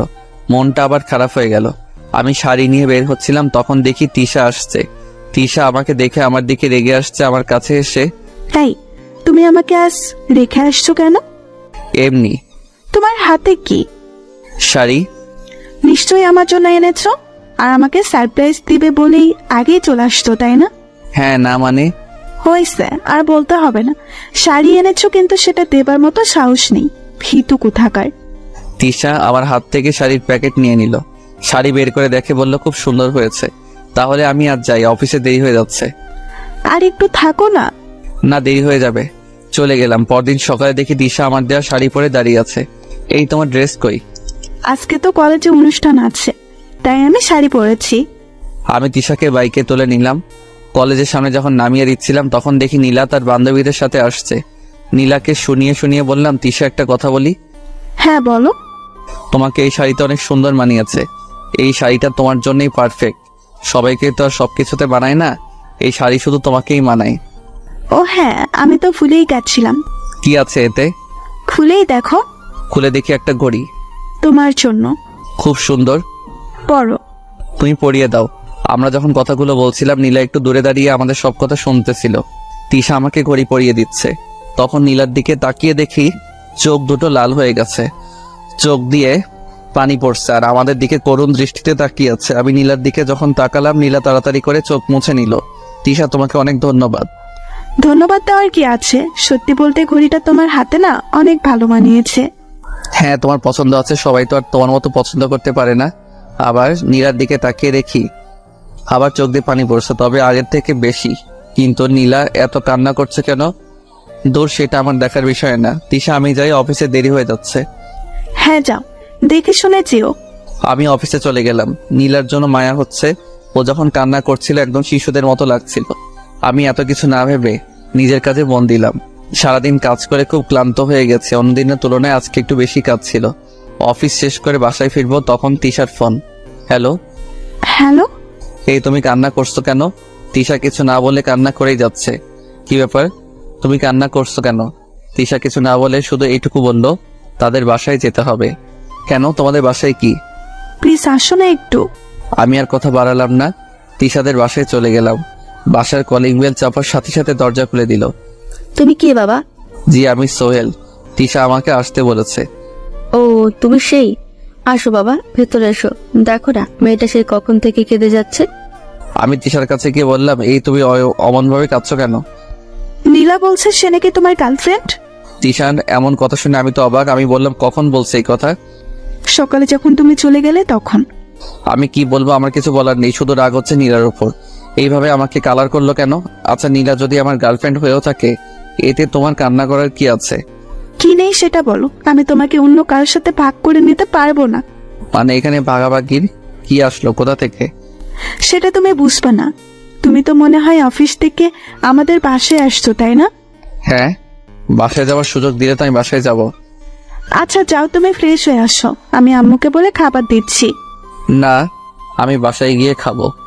তুমি আমাদের বাসায় না খেলে কিন্তু আমি কান্না করব, আর আমিও কিচ্ছু খাবো না। কি পাগলি মেয়ের বাবা! তিশার পাগলামির কারণে আমি তিশাদের বাসায় সেদিন খেয়ে বাসায় ফিরলাম। বাসায় এসে আব্বু আম্মুর সাথে কিছু কথা বলে রুমে চলে গেলাম। ঘুমানোর জন্য প্রস্তুতি নিচ্ছি, ঠিক তখন অচেনা একটা নাম্বার থেকে কল আসে। আমি কল রিসিভ করলাম। সালাম দিয়ে বললাম, কে? ওপাশ থেকে একটা মেইলি কণ্ঠ বলে, আমি কি সেটা না জানলেও চলবে। তা আজকাল দেখছি বাসায় বউ রেখে অন্য মেয়েদের সাথে ঘোরাঘুরি হচ্ছে। সরি, আপনি মনে হয় কোথাও ভুল করছেন। ভুল কেন করতে যাব? আমি তো ঠিকটাই বললাম। আপনি পুরোপুরি ভুল বলছেন। আমার বাসায় কোনো বউ নেই। আপনি মনে হয় ভুল নাম্বারে কল দিয়েছেন। আচ্ছা, আমি একটু চেক করে দিচ্ছি। কিছুক্ষণ পর মেয়েটি, সরি ভাইয়া, খুব দুঃখিত, আসলে আপনার নাম্বার আর আমার ফ্রেন্ডের নাম্বার প্রায় সেম, শুধু যেখানে 5 হবে সেখানে 4 দিয়ে ফেলেছি। আমি খুব সরি। সেটা বুঝলাম, তা আপনার ফ্রেন্ড কি করেছে জানতে পারি? আসলে আমার ফ্রেন্ড বিয়ে করেছে, 1 বছর হতে চলেছে। আজ দেখি অন্য একটা মেয়ের সাথে ঘুরছে। আচ্ছা, একটা কথা বলি, হ্যাঁ, অন্য মেয়ের সাথে ঘুরলেই কি প্রেম হয় নাকি? হতে পারে তারা পুরনো ফ্রেন্ড, অনেকদিন পর দেখা হয়েছে তাই। হ্যাঁ, আমি যতদূর জানি মেয়েটি আমার ফ্রেন্ডের অনেক আগেকার বন্ধু। আচ্ছা, আমি আর একটা কথা বলি, আপনার ফ্রেন্ড যদি আপনাকে নিয়ে ঘুরে বেড়ায় তাহলে কি আপনার সাথে তার প্রেম হবে? মেয়েটি মনে হয় আমার কথায় কিছুটা লজ্জা পেল, বলল, হ্যাঁ সত্যি বলেছেন, আমারই এমন ভাবে ভাবা উচিত হয় নাই। হ্যাঁ, কোনো কিছু ভালো করে না জেনে আগে মন্তব্য করবেন না। আমিও কল কেটে দিলাম। খুব ঘুম পাচ্ছে। পরদিন আম্মুর ডাকে ঘুম ভাঙে। শোন, তুই অফিস থেকে ছুটি নিয়ে নে। কেন আম্মু? হঠাৎ ছুটি নিব কেন? অনেক দিন হলো আমরা সবাই কোথাও ঘুরতে যাই না। কিন্তু আব্বু। কোনো কিন্তু নয়। আমি আর কি করব, ছুটি নিয়ে নিলাম। 7 দিনের ছুটি। শুধু বসকে বলেছিলাম আব্বু আম্মুর সাথে একটু বেড়াতে যেতে হবে। বস আর কিছু বলল না। আমি আম্মুকে বললাম, হঠাৎ খালার বাসায় কেন যাচ্ছি? আরে আমরা কিছুদিনের জন্য বেড়াতে যাব তাই। ও আচ্ছা, তাহলে তো ট্রেনে যেতে হবে। তাই টিকিট কেটে ট্রেনে উঠে পড়লাম। আব্বু আম্মুর সাথে আমার সিট পড়ল না। ভাগ্য খারাপ, অন্য জায়গাতে বসতে হয়েছে। আমি আমার সিটে বসে আছি। কিছুক্ষণ পর একটা অবাক করা ব্যাপার, আরে এ তো নীলা। নীলা আমার মুখোমুখি সিটে বসেছে। নীলাও মনে হচ্ছে আমাকে দেখে অবাক হয়েছে, যেভাবে তাকিয়ে আছে। আমি নীলার দিক থেকে নজর সরিয়ে নিলাম। কেউ কাউকে কিছু বললাম না। আগের দিনের ঘটনার জন্য নীলার উপর রাগ হলেও নীলাকে দেখার পর কেন জানি না সব রাগ উধাও হয়ে গেছে। অনেকক্ষণ হলো চুপচাপ বসে আছি। মাথায় একটা দুষ্ট বুদ্ধি এলো। আমি ফোন বের করে দিলাম তিশাকে কল। তিশার সাথে কথা বলতে লাগলাম। হ্যাঁ তিশা, আমিও তোমাকে মিস করব। নীলা তো রেগে আগুন হয়ে গেছে। আরে না না, অন্য কোনো মেয়ে নেই, আর একটা আছে, কিন্তু তার দিকে তাকানোর থেকে না তাকানো অনেক ভালো। হ্যাঁ আচ্ছা, আমি আমার খেয়াল রাখবো, তুমি তোমার খেয়াল রেখো। নীলা আগের থেকে বেশি রেগে গেছে আর চোখ দুটি লাল হয়ে গেছে। আরে তুমি আগে বললে তোমাকে সাথে নিয়ে আসতাম। সত্যি বলতে একা একা বের হচ্ছি। নীলা এবার কেঁদেই দিছে। হ্যাঁ, এইবার তো একসাথে যাওয়া হলো না। আমি ঢাকাতে ফিরে তোমাকে নিয়ে অনেক জায়গায় ঘুরবো, অনেক জায়গায়। নীলা এবার আর বসে না থেকে দাঁড়িয়ে আমার হাত থেকে ফোন কেড়ে নিয়ে নিজের ব্যাগে ঢুকিয়ে রাখলো। এটা কি হলো? আপনি আমার ফোন নিলেন কেন? আমার ইচ্ছে হয়েছে তাই নিলাম। দেখুন, আমি ফোন ছাড়া চলতে পারি না। আমার ফোন আমাকে ফেরত দিন। নীলা তারপর যা করলো সেটা হলো ফোনের সিম খুলে আমাকে ফোন দিয়ে দিল। এটা কি হলো? আমি নেট চালাবো কিভাবে? কেন নেট চালিয়ে ওই ডাইনির সাথে কথা বলবি, তাই না? দেখুন, আমার সিম আমাকে ফেরত দিন। না, সেটা পাবি না। আব্বু আম্মুকে ফোন দিব তো? এই নে, আমারটা দিয়ে দে। দৌড়, ভালো লাগে না। আমার জিনিস আমাকে ফেরত দিচ্ছে না। মনে হচ্ছে সিমটা নীলার বাবার কেনা। আমি আর কিছু বললাম না। চোখ বন্ধ করে 2 কানে হেডফোন গুজে গান শুনতে লাগলাম। কে যেন আমার কান থেকে হেডফোন খুলে নিল। আমি চোখ খুলে দেখি নীলা। এই আপনার সমস্যা কি শুনি? আপনি আমার জিনিসে যখন তখন হাত দেন কেন? সেটা তোকে বলতে যাবো নাকি? দেখুন, এখানে অনেক লোকজন আছে বলে এখন আপনাকে কিছু বলছি না, না হলে চড়িয়ে গাল লাল করে দিতাম অভদ্রমে। একজন অপরিচিত মানুষের সাথে এত কিসের রাগ? নীলা হয়তো আমার কাছ থেকে এমনটা আশা করেনি, কিন্তু যেই মেয়ে আমাকে আগে অনেক অপমান করেছে সেই মেয়ে আমার জিনিসগুলোতে একের পর এক হাত দিয়েই যাচ্ছে। নীলা আমার কথা শুনে আর কিছু না বলে নিজের সিটে বসে পড়ে। কিছুক্ষণ পর লক্ষ্য করি নীলা কাঁদছে। কিছুক্ষণ পর পর চোখ মুছেই যাচ্ছে। চোখ লাল করে ফেলেছে কেঁদে। কাঁদুক, তাতে আমার কি? আমি তো নীলার কিছু হই না। চট্টগ্রাম পৌঁছে গেছি। ট্রেন থেকে নামবো। তার আগে নীলার দিকে আরো একবার ভালো করে তাকিয়ে দেখি নীলা তখনও কাঁদছে। চোখ ভয়ঙ্কর লাল হয়ে গিয়েছিল। ইচ্ছে করছিল চোখের পানি মুছে দিতে, কিন্তু যখনই নীলার করা অপমানগুলোর কথা মনে পড়ল তখনই আমার রাগ উঠে গেল। আমি নীলাকে রেখেই ট্রেন থেকে নামলাম। আব্বু আম্মুকে খুঁজে পেতে তেমন সমস্যা হয়নি। তাদের সাথে খালার বাসায় চলে গেলাম। গত 7 দিনে কারোর সাথে কোনো কথা হয়নি। কি করে হবে? সিম নেই, আর আমি ফেসবুকিং খুব কম করি। 7 দিন পর ঢাকাতে চলে আসি। অফিস যাওয়ার জন্য বাসা থেকে বের হয়েছি।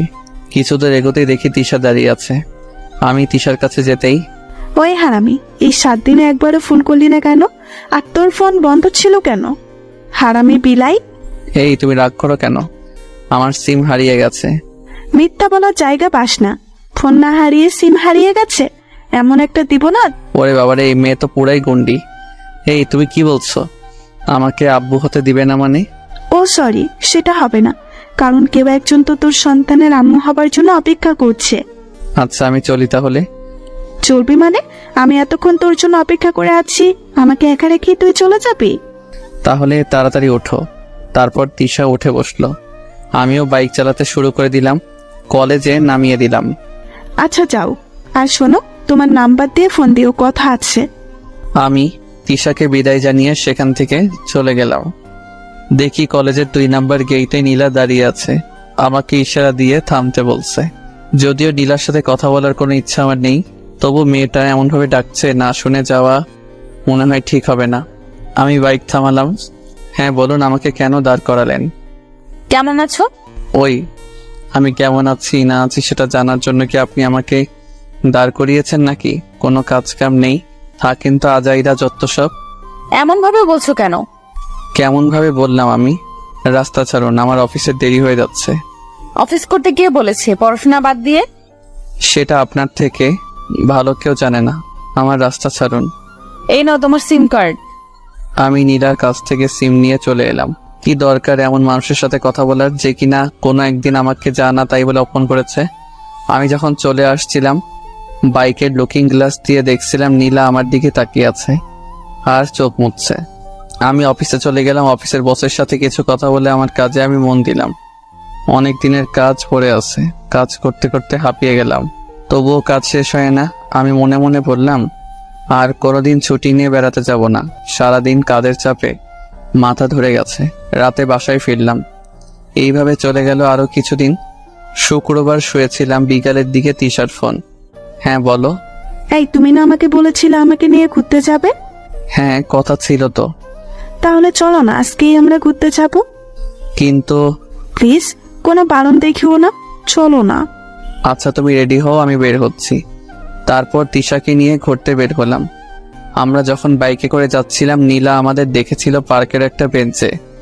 আমি আর তিশা বসে গল্প করছিলাম। হঠাৎ কে এসে আমার শার্টের কলার ধরলো। আমি পেছন করে দেখি নীলা। কিছুটা ভয় পেয়ে যাই। আপনি করছেন কি? আয়, তোর সাথে আমার কথা আছে। কিন্তু আপনার সাথে আমার কোনো কথা নেই। আরে যাও তো, দেখো কি বলে। নীলা আমাকে তখন এক প্রকার জোর করে অন্য এক জায়গাতে নিয়ে গেল। ওই, তোর লজ্জা করে না বিয়ের পর অন্য কোনো মেয়ের সাথে ঘুরে বেড়াতে? না, আমার লজ্জা করে না। আর আমার বিয়ে কবে হলো? আমার বউ কে? আমার বাসায় তো কোনো বউ নেই। এত কিছু বলার কি আছে? তুই সত্যি একটা চরিত্রহীন ছেলে, তোর চরিত্র ঠিক নেই। 2টা চড় আমি নীলার গালে বসিয়ে দিলাম আর বলতে লাগলাম, ওই তুই আমার চরিত্র খারাপের কি দেখেছিস? আর শোন, তুই আমার পেছনে কেন এইভাবে লেগে আছিস? আমি তো তোকে মুক্তি দিয়ে দিয়েছি। তুই থাক না, তোর মতন আমাকে জ্বালাতে কেন আসছিস? কারণ তুই আমার স্বামী। আমি তোর সাথে অন্য কোনো মেয়েকে সহ্য করতে পারি না। দেখ, আমাদের স্বামী স্ত্রীর সম্পর্ক তো অনেক আগেই শেষ হয়ে গেছে। শুধু কাগজে কলমে আছে। আমাকে পেপার পাঠিয়ে দিস, আমি সাইন করে দিব। আর প্লিজ তুই আমাকে এইভাবে জ্বালানো বন্ধ কর। আমি সত্যিই কি তোকে অনেক বিরক্ত করি? হ্যাঁ অনেক। আরো করব, তাতে তোর কোনো সমস্যা? আমি যত ইচ্ছা তোকে বিরক্ত করব। দরকার হলে এখন সবার সামনে জড়িয়ে ধরে তোকে চুমু খাবো। আমি তো নীলার এমন কথা শুনে ঘাবড়ে গেছি। এত লোকের সামনে যদি সত্যি আমাকে চুমু খায় তাহলে তো আমার মান সম্মান সব শেষ। তার থেকে ভালো এখান থেকে ভালোই কেটে পড়ে। এইগুলো ভাবছিলাম, তখন নীলা বলল, কি ব্যাপার, চুপ করে আছো কেন? আমার না খুব চাপ পেয়েছে, আগে আমি চাপ মুক্ত হয়ে আসি, তারপর বাকি কথা বলবো, কেমন? আচ্ছা যাও, একটু তাড়াতাড়ি এসো কিন্তু। হ্যাঁ, আমি যাবো আর আসবো, আপনি একটু অপেক্ষা করেন। তারপর আমি সেখান থেকে চলে এলাম। আমি তিশাকে ফোন করে বলেছিলাম আমার কিছু কাজ আছে, তাই বাসায় যেতে হবে। তারপর আমি সেখান থেকে সোজা বাসায় চলে আসি। এসে মাত্র রুমে এলাম, আর তখনই নীলার ফোন। অসহ্য লাগে, তাও কেন বারবার আমাকে ফোন দিবে? এই আপনার কি কোনো কাজ কাম নেই? যখন তখন আমাকে এভাবে ফোন দিবেন না। সেটা পরে ভেবে দেখা যাবে, তার আগে তুই বল, আমাকে রেখে পালিয়ে গেলি কেন? আমার ইচ্ছা হয়েছে তাই এসেছি, আপনার সাথে আমার তো কোনো কথা নেই।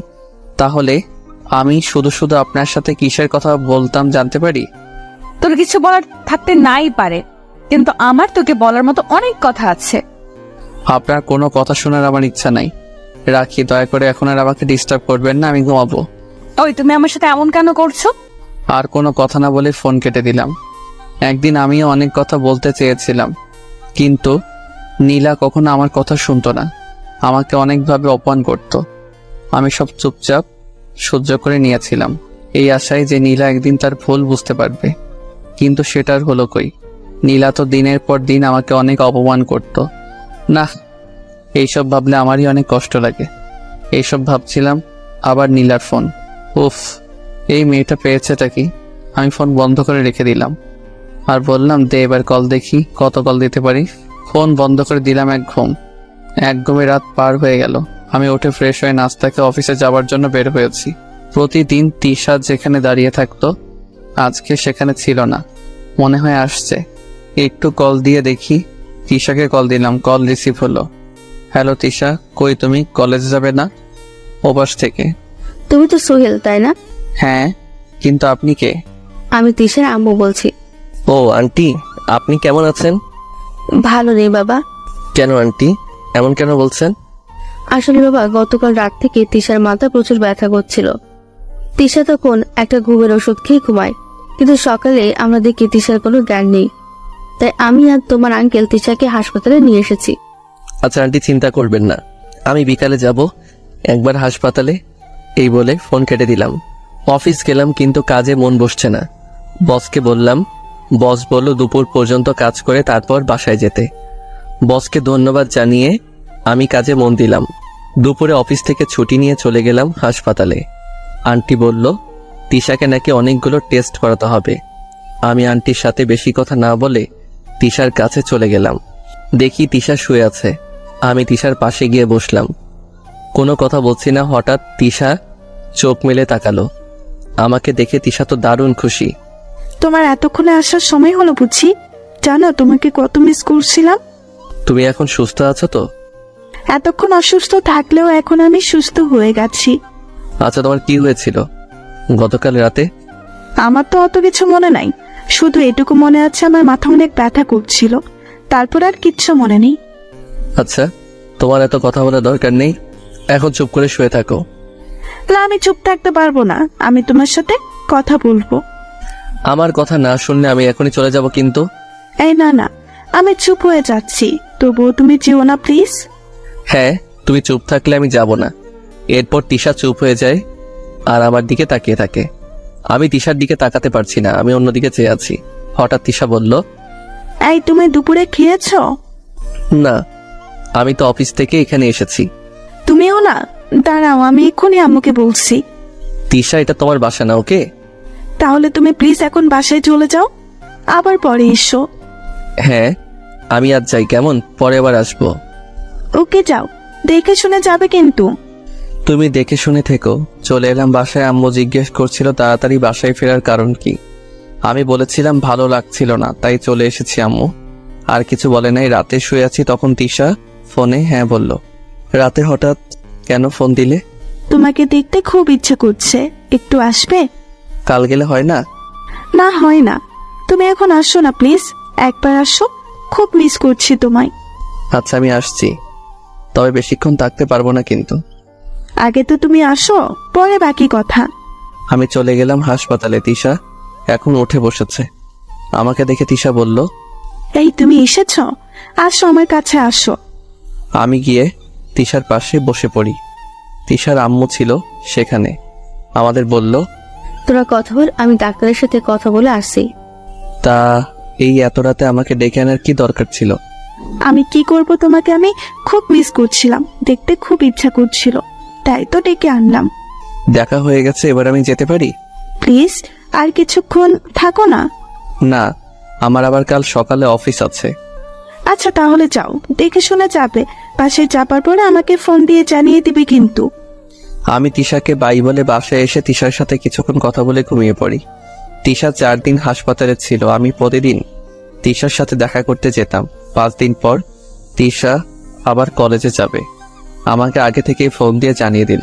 আমি যথাসময়ে তিশাকে পিক আপ করলাম। কলেজের সামনে তিশাকে নামিয়ে কিছু কথা বলছিলাম, তখন দেখি নীলা আমাকে দেখে রাগী লোক নিয়ে তাকিয়ে আছে। নীলাকে আরো একটু রাগানোর জন্য তিশার সাথে আরো হেসে হেসে কথা বললাম।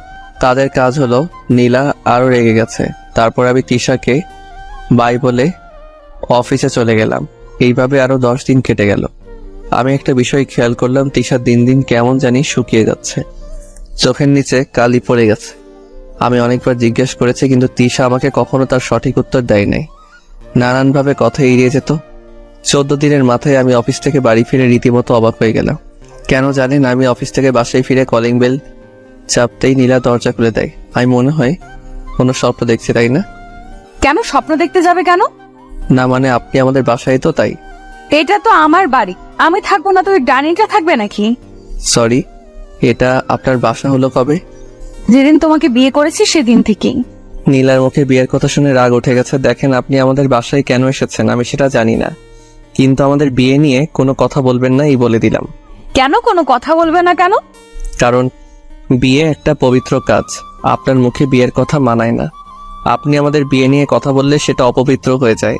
আর আপনি এভাবে দরজা আঁকড়ে দাঁড়িয়ে আছেন কেন? আমাকে বাসার ভেতরে যেতে দিবেন তো নাকি? এই বলে আমি নীলাকে এক প্রকার ধাক্কা দিয়ে সরিয়ে দিয়ে বাসার ভেতরে চলে গেলাম। বাসার ভেতরে গিয়ে আমি আব্বু আম্মুকে চড়ে চড়ে ডেকে বললাম, আব্বু আম্মু, এই মেয়ে আমাদের বাসায় কি করছে? দেখো বাবা, মেয়েটা একদিন ভুল করেছিল, কিন্তু ভুল বুঝে তোর কাছেই ফিরে এসেছে। আম্মু, আমি এই মেয়েকে আর চাই না, বের হয়ে যেতে বলো আমাদের বাসা থেকে। নীলা আমার কথা শুনে আমার দিকে করুণ দৃষ্টিতে তাকিয়েছিল। দেখে মনে হচ্ছে এখনই চোখ দিয়ে জল গড়িয়ে পড়বে। আমার বাসা থেকে আমার বৌমাকে বের করে দেওয়ার তুই কে? আব্বুর কথা শুনে অবাক হয়ে গেলাম। এই মেয়ে নিশ্চয়ই আব্বু আম্মুকে নিজের কবজায় নিয়ে নিয়েছে, তাই আব্বু আম্মু নীলার হয়ে কথা বলছে।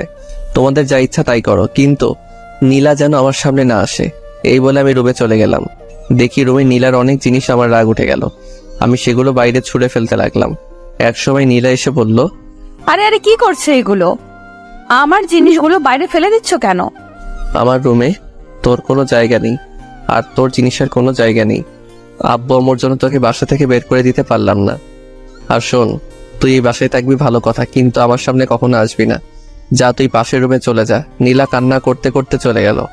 20তম দিন দুপুরে অফিসে কাজ করছি, তখন তিশার আম্মুর ফোন। আমি কল রিসিভ করা মাত্রই তিশার আম্মু কান্না করতে করতে বলল, বাবা, তুমি যেখানেই থেকো সিটি হাসপাতালে চলে এসো, তিশার অবস্থা খুব খারাপ। আমি তাড়াতাড়ি সিটি হাসপাতালে চলে যাই, কিন্তু হাসপাতালে যাওয়ার পর যা শুনতে পেলাম, বড় ধরনের ধাক্কা খেলাম।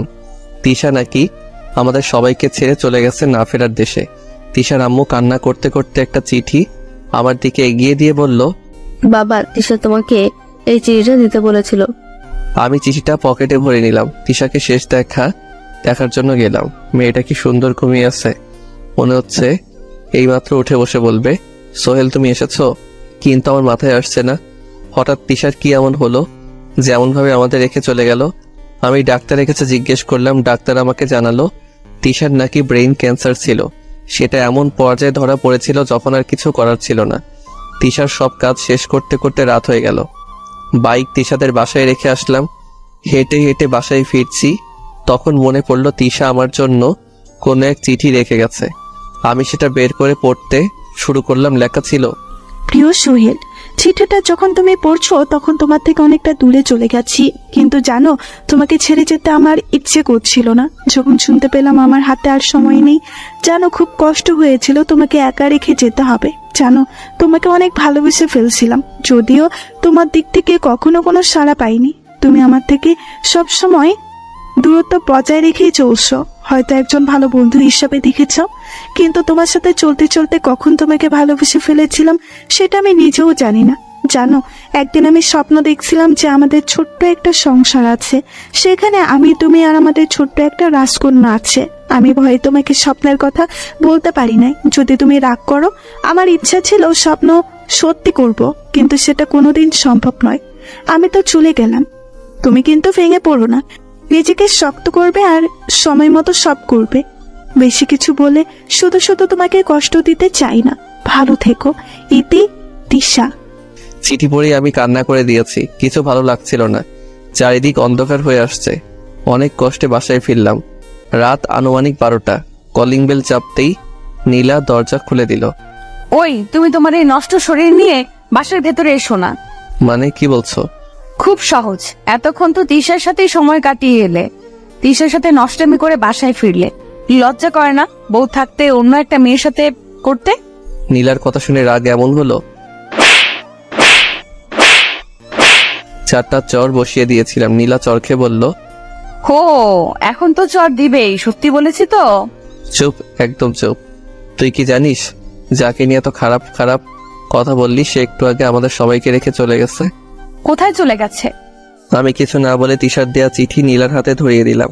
নীলা চিঠিটা পড়ে আগের থেকে বেশি কান্না করে দিছে, আমাকে জড়িয়ে ধরেছে কান্না করতে করতে, আর বলছে, আমাকে মাফ করে দাও, আমি না জেনে কত কিছু বলে ফেলেছি, আমাকে প্লিজ মাফ করে দাও।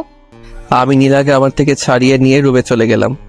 রুমে যাবার পর দরজা আটকে দিলাম। নীলা বাইরে থেকে অনেক ডাকাডাকি করছে। সত্যি তিশার জন্য আমার খুব খারাপ লাগছিল। আমার অত কষ্টের সময় তিশা আমাকে হাসি খুশি রেখেছিল, কিন্তু সেই এইভাবে চলে গেল। এই দিকে নীলা ডাকছে, প্লিজ দরজা খুলো, প্লিজ আমাকে একবার তোমার রুমে ঢুকতে দাও।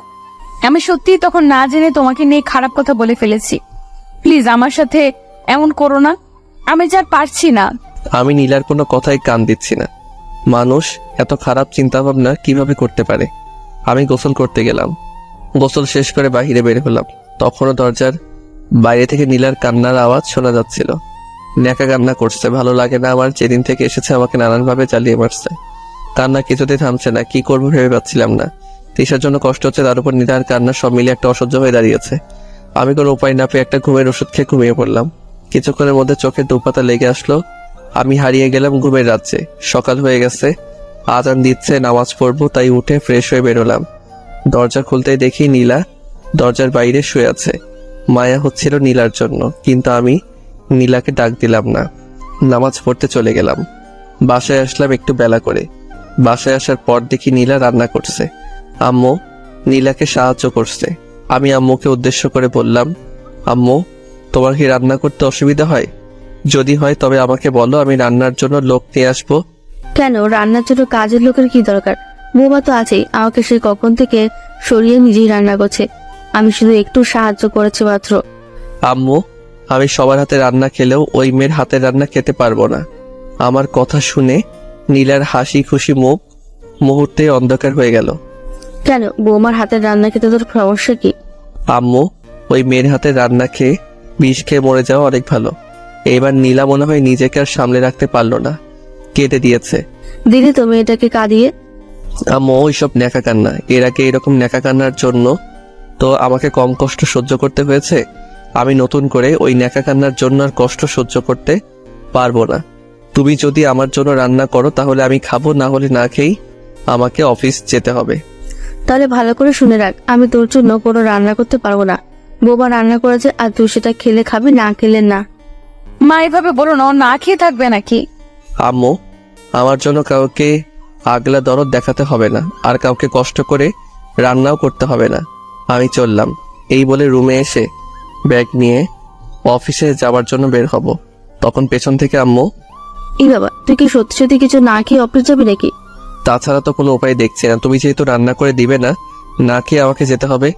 বাবা তুই না খেয়ে যাস না, একটু বস তুই, আমি তোর জন্য রান্না করে দিচ্ছি। এখন তার আর দরকার হবে না, আমি চললাম আম্মু। আর নীলা আমাকে অনেকবার ডেকেছিল, কিন্তু কে শুনে কার কথা। আমি অফিস চলে গেলাম। আজ রিক্সায় অফিস যাব। বাইক তিশাদের বাসায় অফিস গিয়ে বসে আছি। পেটে প্রচন্ড ক্ষুধা, বাইরে থেকে যে কিছু খাবো তার জন্য সময় ছিল না। বস এসে আমাকে জিজ্ঞাসা করলো কিছু হয়েছে কিনা। আমি বললাম তেমন কিছু হয়নি, শুধু একটু ক্ষুধা লেগেছে। কেন, তুমি বাসা থেকে কিছু খেয়ে আসোনি? না, সেই সময়টুকু আমি পাইনি।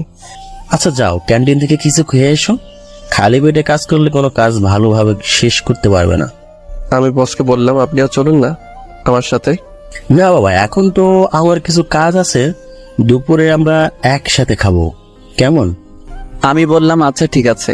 তারপর আমি একাই ক্যান্টিনে খেতে চলে গেলাম। বাইরের জিনিস আমার আবার তেমন ভালো লাগে না, কিন্তু প্রচন্ড ক্ষুধা লাগার কারণে খেতে হচ্ছে। খাওয়ার পর কাজে মন দিলাম।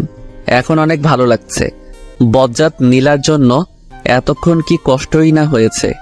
সারাদিনের কাজ শেষ করে তিশাদের বাসায় গেলাম।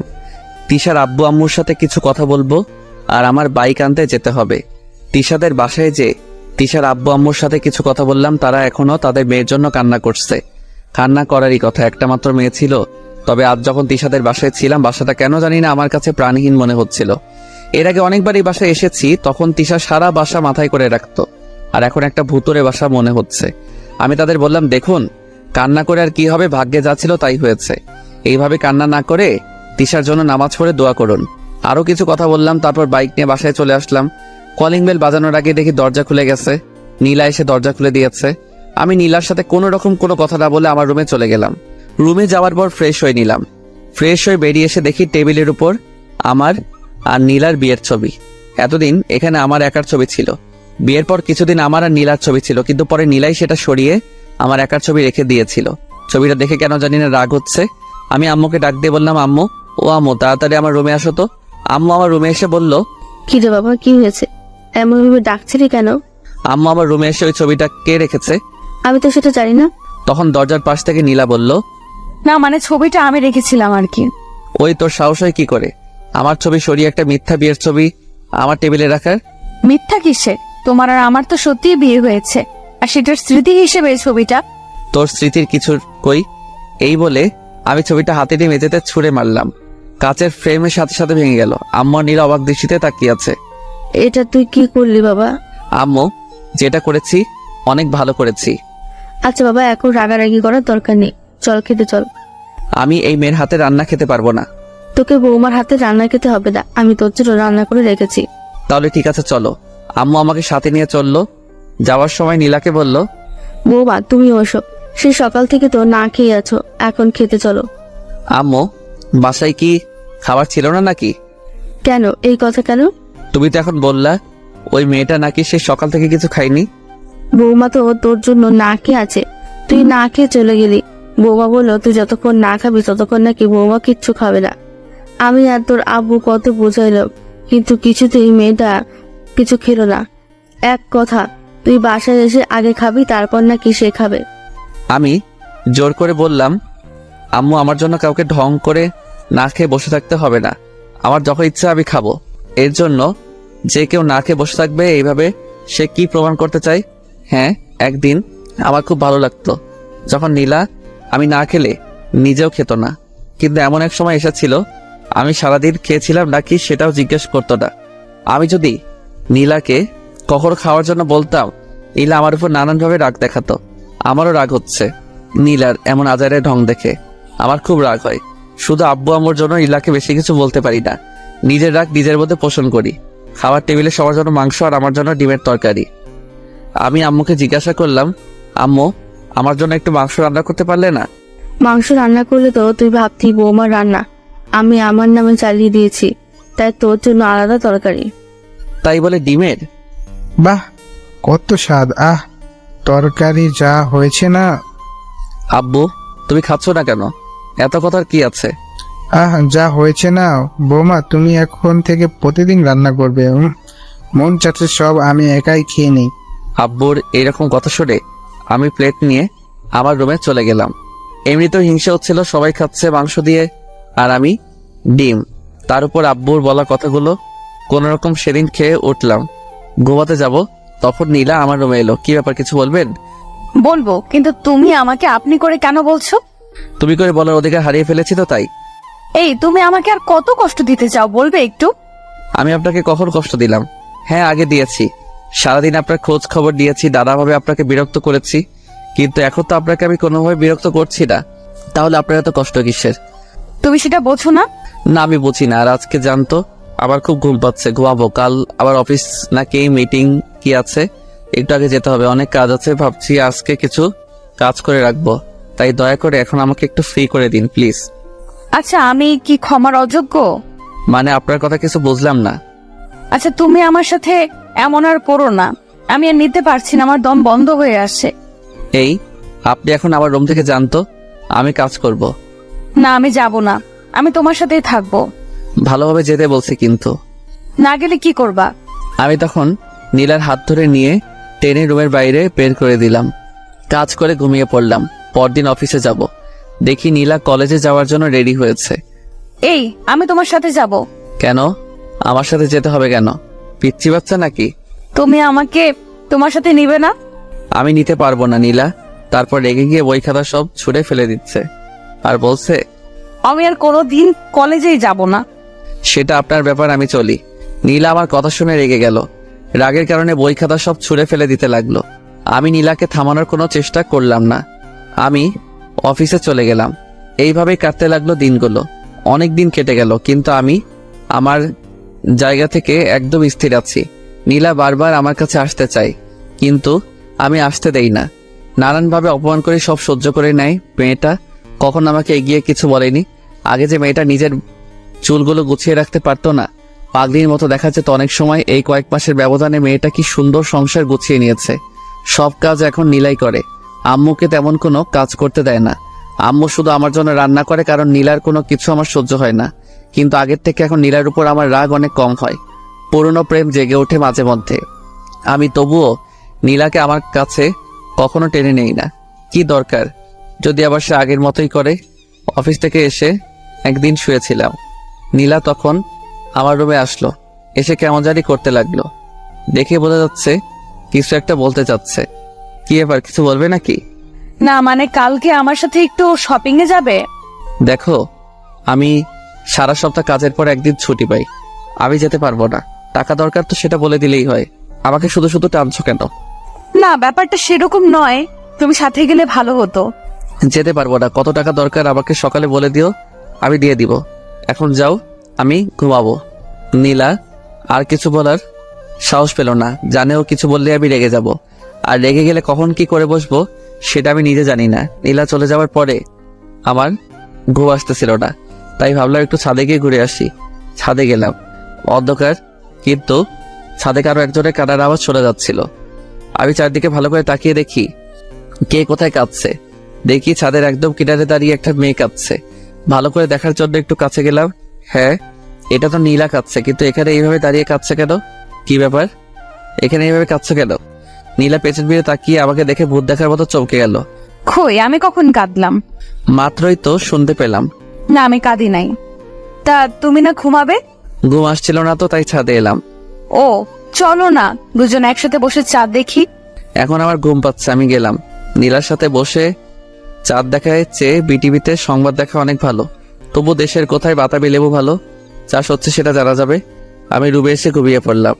আজান শুনে ঘুম ভাঙলো, নামাজ পড়তে চলে গেলাম। একটু হাঁটাহাঁটি করলাম, তারপর বাইরে থেকে খেয়ে আসলাম, কারণ আজকে বাসায় মাংস রান্না হবে। আর আমার জন্য হবে ডিমের তরকারি। ভালো লাগে না, যেদিন বাসায় মাংস রান্না করে সেদিনই আমাকে ডিমের তরকারি খেতে হয়। রান্না পারি না বলে নির্যাতন করে।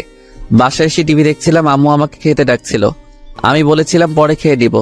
কিছুক্ষণ পর নীলা আমার কাছে এসে বলল, এই গতকাল রাতের ব্যাপারটা মনে আছে? কোন ব্যাপারে কথা বলছো? আজ তো আমাদের শপিং এ যাবার কথা। আমাদের নয়, তোমার যাওয়ার দরকার। তুমি যাও। কেমন? আমাকে একদম টানবে না। তোমার সাথে বাইরে যেতে আমার ইচ্ছা করে না। এই নাও, এখানে 8,000 টাকা আছে, যা কেনার কিনে নিয়ে এসো। কেমন? নীলা টাকাগুলো নিল না, রাগ দেখিয়ে রুমে চলে গেল। আমি টিভি দেখা বন্ধ করে আমার রুমে চলে গেলাম ঘুমাবো। তখন আবার নীলা এসে, এই ঘুমিয়ে পড়েছো? না, কি বলবে বলো? টাকাগুলো দাও। আলমারিতে রাখা আছে, নিয়ে যাও। নীলা টাকাগুলো নিয়ে চলে গেল। আমি না ঘুমিয়ে গোসল করে জুমার নামাজ পড়তে চলে গেলাম। নীলা যখন টাকা নিয়েছিল তখন বাজে 12টা, আর এখন বাজে সন্ধ্যা 7:21। মেয়েটা এখনো কেন বাসায় আসছে না, খুব চিন্তা হচ্ছে আর রাগও হচ্ছে অনেক। এমন সময় কে যেন বাসার কলিং বেল বাজালো। আম্মুকে দরজা খুলে দিল। নীলা বাসায় ফিরেছে, তাহলে দেখেও শান্তি লাগছিল। কি রে মা, এতক্ষণ কোথায় ছিলি? আম্মু আর বলো না, শপিং করতে যাব, কিন্তু রাস্তায় এক বন্ধুর সাথে দেখা হলো, সে তার বাসায় নিয়ে গেল, তাই একটু দেরি হয়ে গেল। আম্মু জিজ্ঞাসা করো ছেলে বন্ধু নাকি মেয়ে? তানহাদের বাসায় গিয়েছিলাম। তা বৌমা, তোমার হাতে এত ব্যাগ কিসের? আগে বাসার ভেতরে চলো, তারপর বলছি। আব্বু আর আমি আগে থেকে বসে টিভি দেখছিলাম, আম্মু এসেও যোগ দিল। তা সোহেলের জন্য কিছু আনিস নেন? ও দাঁড়াও, দেখাচ্ছি। এই বলে নীলা একটা ব্যাগ আব্বুর থেকে এগিয়ে দিয়ে বলল, আব্বু এটা তোমার, আর আম্মু এটা তোমার। কি দরকার ছিল এত টাকা খরচ করার? আব্বু কাল কত তারিখ? 13 তারিখ। তোমাদের হয়তো মনে নেই, কিন্তু আমার খুব ভালোভাবে মনে আছে। আগামীকাল আমাদের বিয়ের 1 বছর পূর্ণ হতে যাচ্ছে, তাই ভাবলাম সবাই মিলে আগামীকালকে ছোট্ট একটা অনুষ্ঠান করব। আমি নীলার কথা শুনে একটু অবাক হলাম, আমার তো মনেই ছিল না। আগে বলবি তো, তাহলে আমি অনুষ্ঠান করতাম। না আব্বু, এই বছর পারিবারিক ভাবেই হোক, আগামী বছর না হয় বড় করে করা যাবে। তা সোহেলের জন্য কিছু আনিসনি?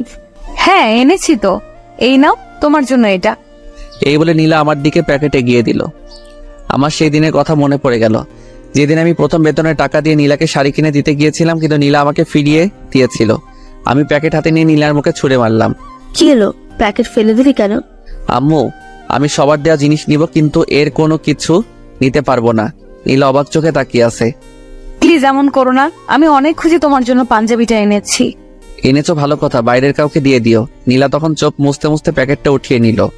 আমিও আর সেখানে বসে না থেকে রুমে এসে শুয়ে পড়লাম। আমি সেখানে থাকলে আমাকে অনেক কথা শুনতে হবে।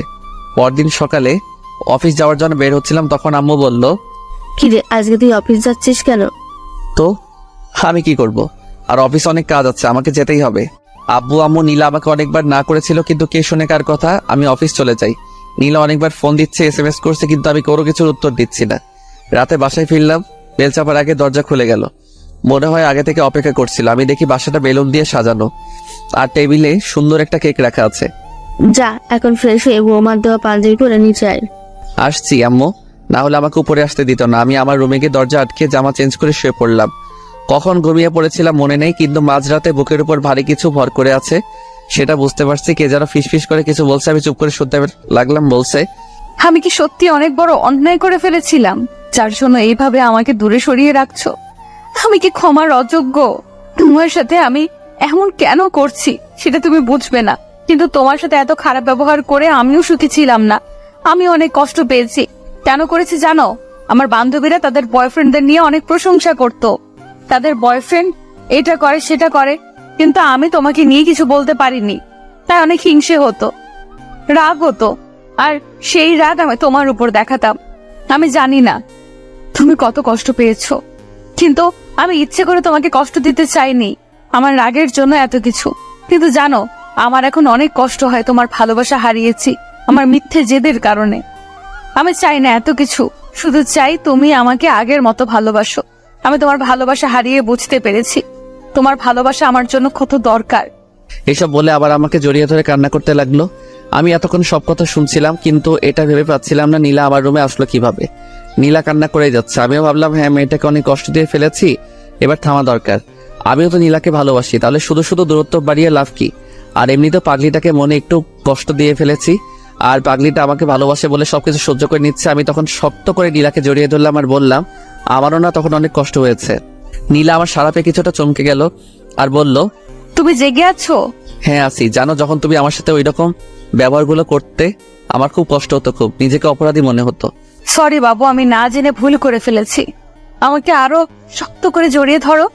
সরিতে কাজ হবে না, যে ভুল করেছো তার মাসুল দিতে হবে। বলো কি মাসুল দিব? আমি সব রকম মাসুল দিতে প্রস্তুত আছি।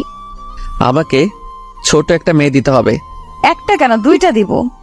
না, আমার একটা হলেই চলবে। এই চলো না আজকে বিবাহ বার্ষিকী পালন করি। হ্যাঁ চলো, কিন্তু তার আগে এটা বলো, তুমি আমার রুমে কিভাবে আসলে? তুমি যখন আম্মুর সাথে কথা বলছিলে তখন আমি তোমার রুমে চলে আসি আর লুকিয়ে থাকি, আর তুমি আমাকে দেখো নাই। খুব বুদ্ধি হয়েছে তাই না? হ্যাঁ হয়েছে, চলো আব্বু আম্মুকে ডেকে তুলে কেক কাটবো। এইভাবে কেক কাটবো নাকি? আমার পাঞ্জাবি কই দাও, আমি সেটা পরবো। আর তুমি নিজের জন্য কিছু আনোনি? এনেছি তো, নীল রঙের শাড়ি আর তোমার জন্য নীল রঙের পাঞ্জাবি। তাহলে তো জমবে। একেবারে মাখন। চলো তাড়াতাড়ি রেডি হয়ে কেক কাটবো, তারপর বাকি কাজ করব। বাকি কাজ মানে? আমার তো মেয়ে চাই, সেটার ব্যবস্থা করতে হবে না? নীলা কিছুটা লজ্জা পেয়ে বলল, যা দুষ্ট। আজকে আমার দুষ্টামিগুলো তোমায় দেখাবো। তারপর আমি আর নীলা রেডি হয়ে আব্বু আম্মুকে ডাক দিয়ে কেক কাটলাম। আব্বু আম্মু আর নীলাকে খাইয়ে দিলাম। আব্বু আম্মু অনেক খুশি আমাদের মধ্যে সব ঠিক হয়ে গেছে সেটা দেখে। তারপর আমি আর নীলার রুমে চলে আসলাম। নীলা আমাকে জড়িয়ে ধরে চুমু খেতে শুরু করলো। তারপর আর কমুনা আমার শরম করে। হাই বন্ধুরা, গল্পটা কেমন লাগলো অবশ্যই কমেন্ট করে জানাবেন। আর যারা ফেসবুক পেজ থেকে নিয়মিত ভালোবাসার গল্প পেতে আমাদের প্রেমের তাজমহল পেজটি অবশ্যই ফলো দিয়ে সাথে থাকুন। ধন্যবাদ সবাইকে।